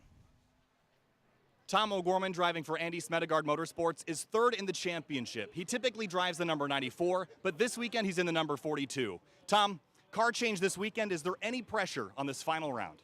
No, there's really not a lot of pressure because I'm mathematically in a position where the 2 friends that are ahead of me would have to have pretty significant failures this weekend for me to even be able to win the championship, and I wouldn't wish that on them at all. But as you said, a different car this weekend. We actually did some aerodynamics testing to maximize the straight line speed here at Road America that made my car try to hurt me a little bit, and it did when I hit a concrete wall. So my teammate Zach Lavoie was extremely generous to essentially put me in this car without taking no for an answer. So I could race this weekend and try to showcase, at least finish on a strong note, finish 3rd in the championship. And I don't know that I feel like I deserve to get to race, but I'm very thankful that he said I get to race. So do the best for the 42 as I can. O'Gorman in a different car, but with the same attitude. Go out there and try to win. Down through turn 5 now, the 52-car Grid Life Touring Cup grid getting prepped for the first of 4 races here this weekend. And on the front row is the driver who is 2nd in the points championship, 9 points back from Eric Cattell. He's on pole with a 229.5. It's Jeremy Swenson in the Viking Performance Corvette alongside Tom O'Gorman, Greg, who we got in row 2. And then it's interestingly, top 6 are all the guys in the championship. Row number 2 on the inside, the 212 of Andy Smedegard in his Honda S2000, and the 190 of Aaron Lichty, who was right in that points championship as well, back in his Cayman. Row number 3 is Luke McGrew, who spent most of the season leading the points. He's going to battle from 5th alongside the driver who leads the championship coming into the weekend, Eric Cattell, in the Hybrid Racing EG number 82. And then a couple of guys who are more than capable of playing huge spoilers in terms of stealing points. Eric Jensen in the 184 got the big win here in his V8 swapped Scion, as well as DJ Alessandrini, the number 61, who has shown great turns of speed, told me earlier, I think I'm going to be quick in these races. Emil Tabb joins us once again for the winning formula in the number 14 Mazda Miata, alongside Austin Hurdle, who is a GLTC rookie. He began his season at COTA. He'll end it with everybody else here at Road America. And a guy that I've had the pleasure of announcing in a fair amount of racing, Ryan Upham in the number 13 BMW, always a contender in the number 202 of Jake Price in row 6. Row 7, Kerry James in the number 44 BMW M3, alongside Rob Manicherry, who hasn't raced with us since NCM Motorsports Park in April. And then in the next row, starting 15th, brand new driver Micah Hackbarth in the number 447 Cayman. It is one wicked-looking hot rod. Be fun to watch him. In the number 86 of Justin Kelly, who has proven to be very quick. Lots of top 10s this year. Brandon Puck returns to Grid Life Touring Cup in the number 115, alongside Louis Chatroup in the number 26. And row number 10, Jeff Preston and Scott McGee in the 47 and 27. Greg, there are a lot more rows to get through. We're not going to, but one driver to touch on, Tiffany Kelly. Her fourth gear broke in qualifying. That team already had that fixed and replaced, so she's good to go. She will start all the way back in 38th in this grid. Yeah, she's put up some top fives this year. Really, really quick driver. And the other guy that has impressed me this year, Scott McGee, showed up at Mid-Ohio his first race, and I think in 3 of the 4 races got top 10s, was right there right off the bat. So we got some people a little bit deeper in the field that have work to do, but we've got an awfully stout group up front. And the key here is going to be not to try and make something big happen into turn 1, because that long straight is lined by concrete. If you get too aggressive, get through turn 1, go racing exit at 3 in the run down to 5. Well, lots of runoff in that area. 15 minutes on the board for the first of 4 races here, Greg. Thanks for joining us. Thanks for coming back. The green flag is all yours, my friend. Oh, thank you for that honor. I will take it. It is absolutely special. Watch the flagman up there. You can see him, and we are getting ready. This huge field still streaming through turn 14, but the front group packed up nicely, and when it goes green, you can race here at Road America and in GridLife Touring Cup. Green it is! We are racing! And away we go. Watch for Swenson in the Corvette. Interestingly, has chosen the outside because you can arc through there. You can see him ease away. O'Gorman sliding back just a little bit. Smedegard, but it's going to, Smedegard gives that little bit of a dip of the brake, lets O'Gorman slide through, then comes across on Lichty. He wants to give O'Gorman the run here. Everybody a little wide there at the exit of 1. Here we go, heading down into 3. Clean through turn 1 and in through turn 2. A juke and a slide for some of the cars mid-pack. They make it through 2 and now down to 3. Swenson leads O'Gorman in second. It's Smedegard third with Aaron Lichty and Eric Catil fourth and fifth. Now down the back straightaway, streaming under the Sargento Bridge, Greg, to turn 5, the first real passing opportunity The here. Moraine sweep, and you can see Swenson doing what he needs to do, building a little bit of a margin. Then O'Gorman, then Smedegard, then Lichty, then Coutil as they head down through turn 5. Swenson floating beautiful speed through there. Here's where we might expect the cars that are chasing him to be able to pull him in just a little bit. Swenson through turn 6 now. I saw Ryan Upham popping out on Emil Tab down into turn 5. I don't think he was able to get that pass done. Eric Jensen now behind Luke McGrew. DJ Alessandrini is up there as well inside the top 10. Micaiah Hackbarth a little wide at 6. It's all sorts of dramas, but clean so far through 1 through 6. Even when Hackbarth is by himself, he's wide. That Porsche is a wide hot rod and giving it a good ride early. That's turn 8. Really important corner now into that long, and as I say, it's a left side tire pasting turn. Goes on forever, and then here comes the kink. First time in anger, Kyle. Now up through the gears, you're going to be doing about 120 miles an hour in a GridLife Touring Cup car. Swenson's the first one to get there, gets to the inside curb. And down through the back straightaway, hearing that there is a flag out and for corner number 1. There might be a slow-moving vehicle, but we're going to stay focused on the leaders for now. Swenson, O'Gorman, and now Andy Smedegard, 1 through 3 into Canada Corner. Canada Corner, and Swenson doing a really nice job. Now that heavier car, those tires come up to temperature, and that means the pressures get right for the setup on the car a little bit quicker.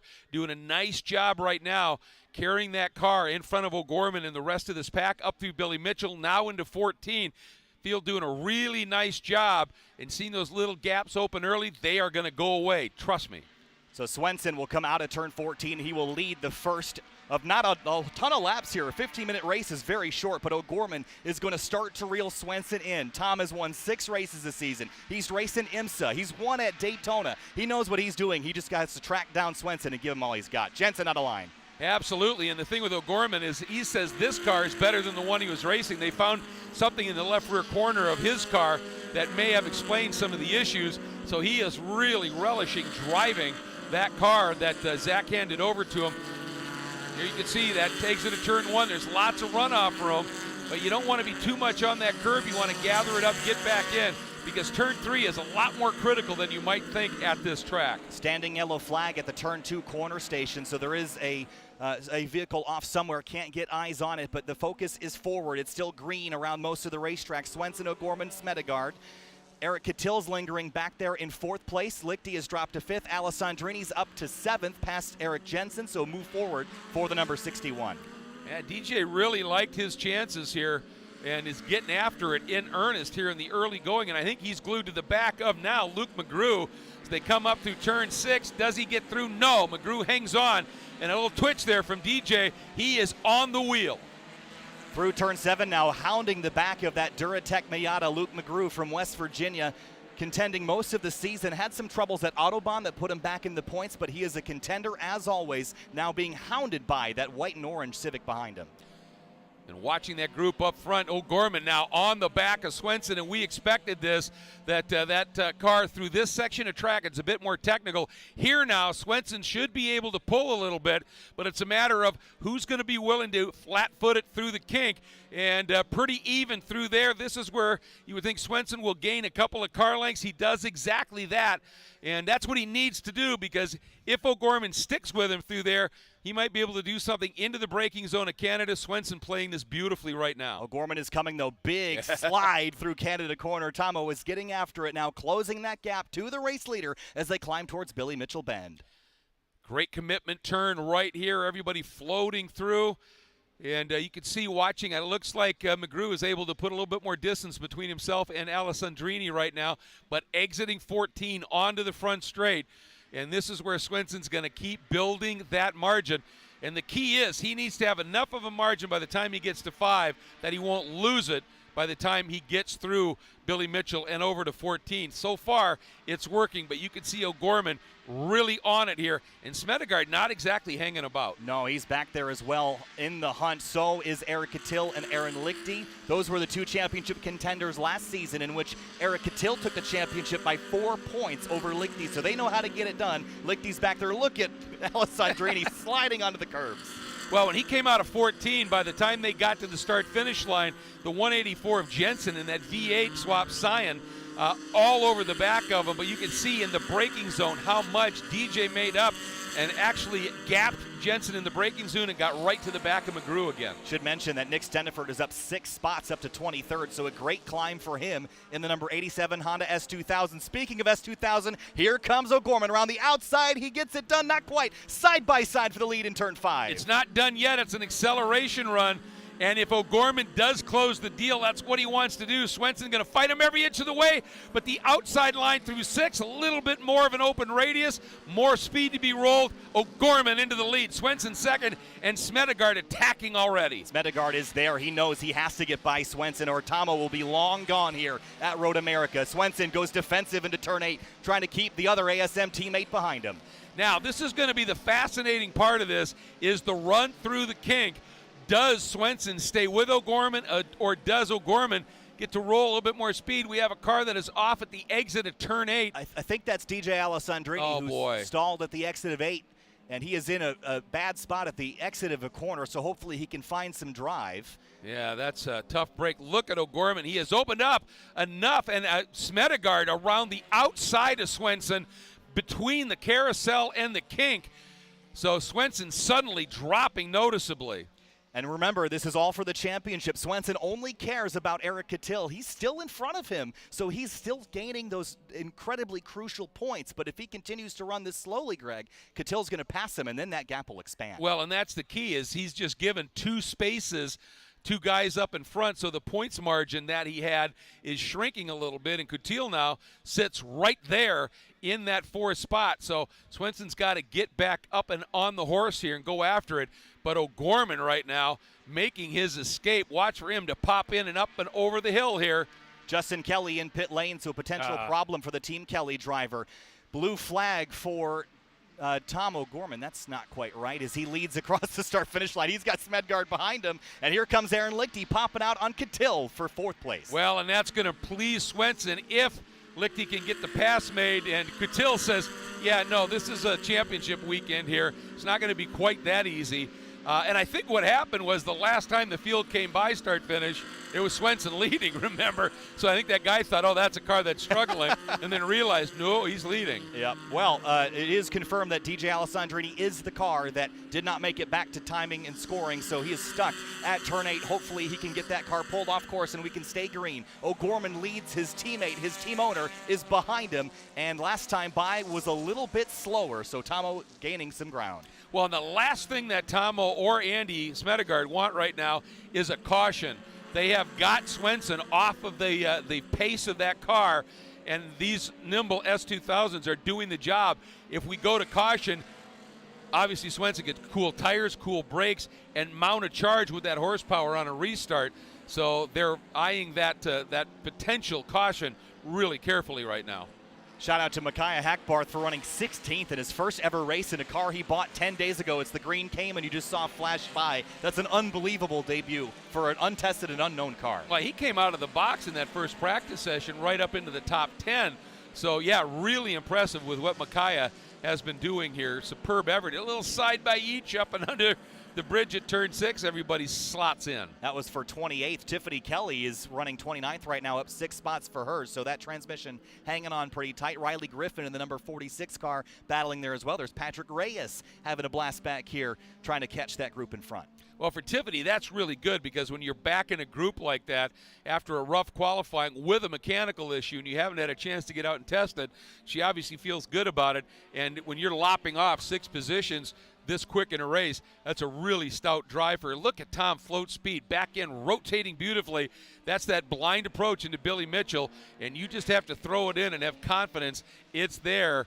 And here we go, up into turn 14, and Kutel has gone around on Swenson. He's got him. Kutil has gotten by Jeremy Swenson. So remember, the purple Corvette and the gray, red, and white Civic EG, those are the championship leaders. Now Kutil is actively expanding his points lead heading into race 2. O'Gorman is leading down the front straightaway. Smedgard out of line behind him as they come down through. Still no white flags. So we have at least 2 to go. Here comes Swenson again on Kutil. Yeah, he is trying to drive through on the outside, but Kutil, a little lighter car, just floats a little bit more entry speed into one. As I said, this is, Smedegard has a mechanical issue. One of the 2 leading S2000s has just had a puff of smoke, and it might have been Smedegard because he pulled offline thinking or maybe feeling something wrong. So that's huge for Eric Kutil to be promoted up to 2nd place. Yeah, that's monstrous. Smedegard obviously sensed something he could see pulling off there, and that is the red entry of O'Gorman here. Not the colors we're used to seeing him run. But he is just absolutely flogging it because one thing we know is Eric Kutil, he likes wins. Last time by, Kutil was about 3/10 slower. Here's the problem for Smedgard is he just pulled off with that mechanical. He was 0.3 of a second faster than O'Gorman. Yeah. So went out with a boom for sure. Well, sometimes you know what they say is right before the engine freezes up, it gets max pressure in it, and it can be really quick for a lap, and then it goes away. And when it runs out of smoke, that's a bad thing. Debris flag at turn number 7, so potentially parts or pieces from something or somebody. And DJ was able to get going. He's not over in that area anymore. And I don't see him tucked anywhere either. So whatever the problem, it may have just been an electrical reset. You know, it's the old turn the car off, start it up again. Oh, we got yellows and debris. Yep, I think that's all for Smedegard. Smedgard down into, and he pulled way off. Yeah, he did a great job getting off course. But the concern is going to be, did he leave anything on the track? That's what that yellow and red stripe flag is a potential change to the service. Just be careful as you go through. Well, Tom O'Gorman leading this field right now. He's hoping and praying for that white flag and then the checkered flag to follow. Long laps here means less laps for a 15-minute race. But one of the interesting things here, it might not be 15. Could be 20. It's up to the race director's discretion at the time. And so we'll keep an eye on that. And Swenson now has the potential to go down yet another spot. Lichty's through on him, and here comes Luke McGrew. I think Swenson needs the checker to come soon to stop the bleeding. He's falling back as there is now, it looks like, potentially a fire for Andy Smedegard. It looks like he's out of the car already, but the safety crew is attending to it. We stay green on the full course, but Tom O'Gorman, this time through, is going to pass the flag stand again, so no white flags still. We continue to race. So at least 2 laps to go, including the one we're on. And look at this. This is where Swenson now tries to come back up. But that came in a Lichty. That is a slippery car. Now McGrew deep on the brakes down into 1. Takes a peek. Not close enough. And that was absolutely per the rules and per the instruction. Can the driver in front reasonably expect you to get alongside from where he last looked at you? The answer there was no. And immediately McGrew tucked in.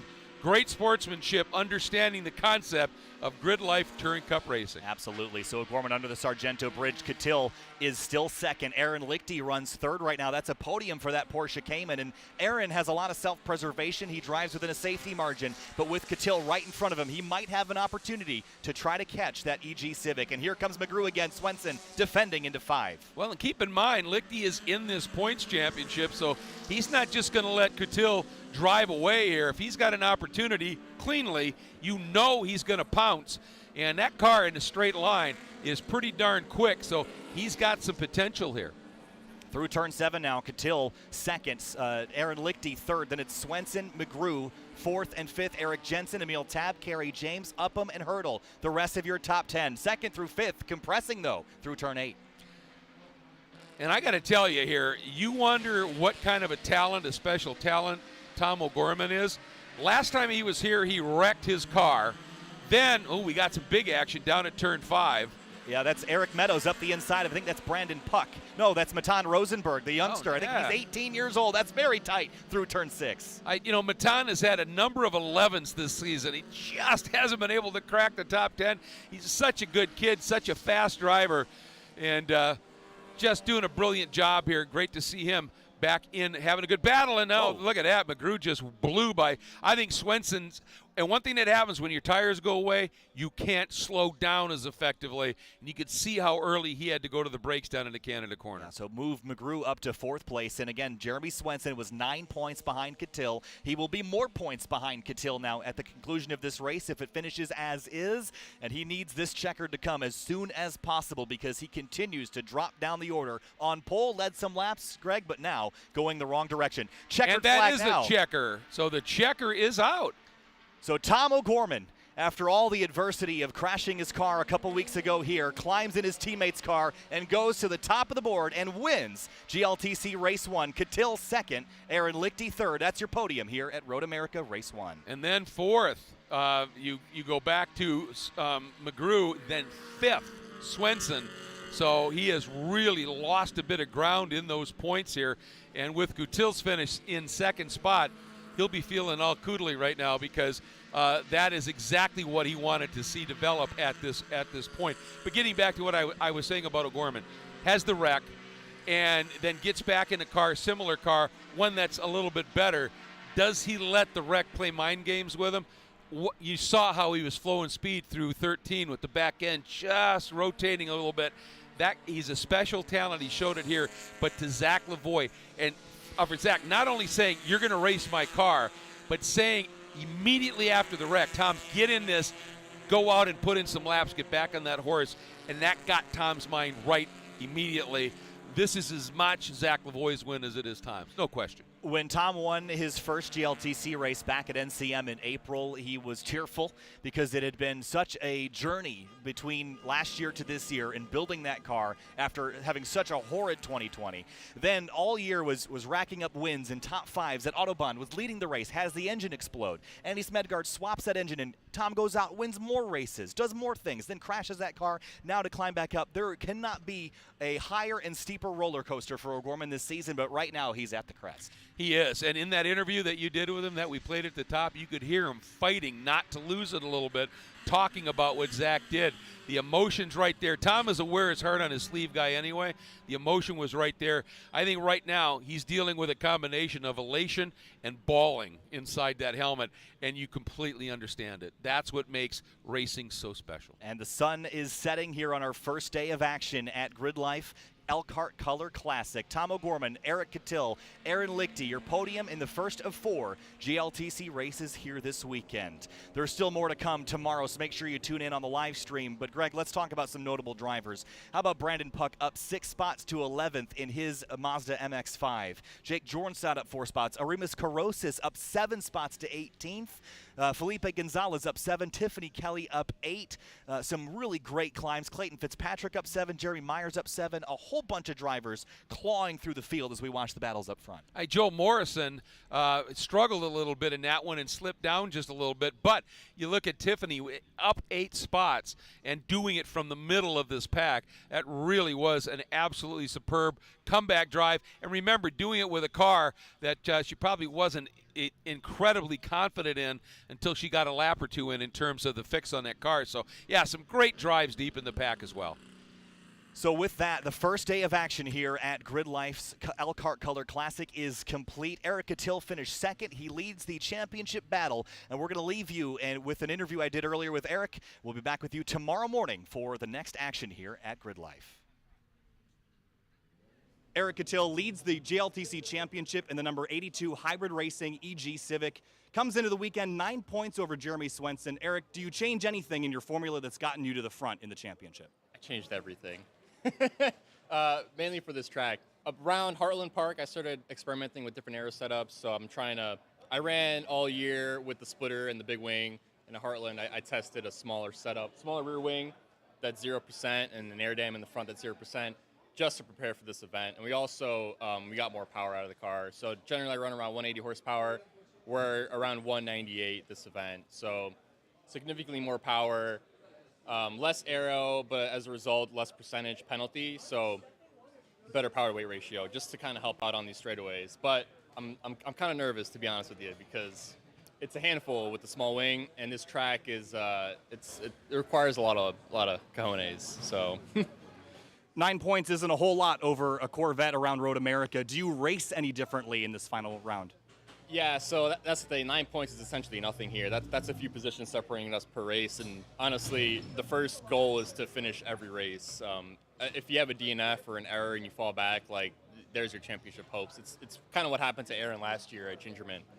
But yeah, I mean, the whole reason we're doing the no aero and the less percentage is just to kind of help me out on the straightaways, because it's impossible to pass a car that has a lot of straight line performance here. So I can't rely on the handling of this car and the aero, so I kind of have to be able to keep up with him on the straightaways and then maybe make something happen in the corners or the brake zones. But it's going to be tough, so I'm trying to make my car as close to his car as possible, so then it kind of just comes down to driver and who can navigate the traffic better. Eric Catil leads the championship. He won it a year ago, going for 2 this time. GridLife Touring Cup is brought to you by FCP Euro. Every part you buy is guaranteed for life. Falken Tire, competition-proven performance. MOMO, the official safety partner of GridLife. Hawk Brakes, race-proven, street-legal. Valvoline, Valvoline VR1, available at Advance Auto Parts stores.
We've been powering the American road since before it was paved.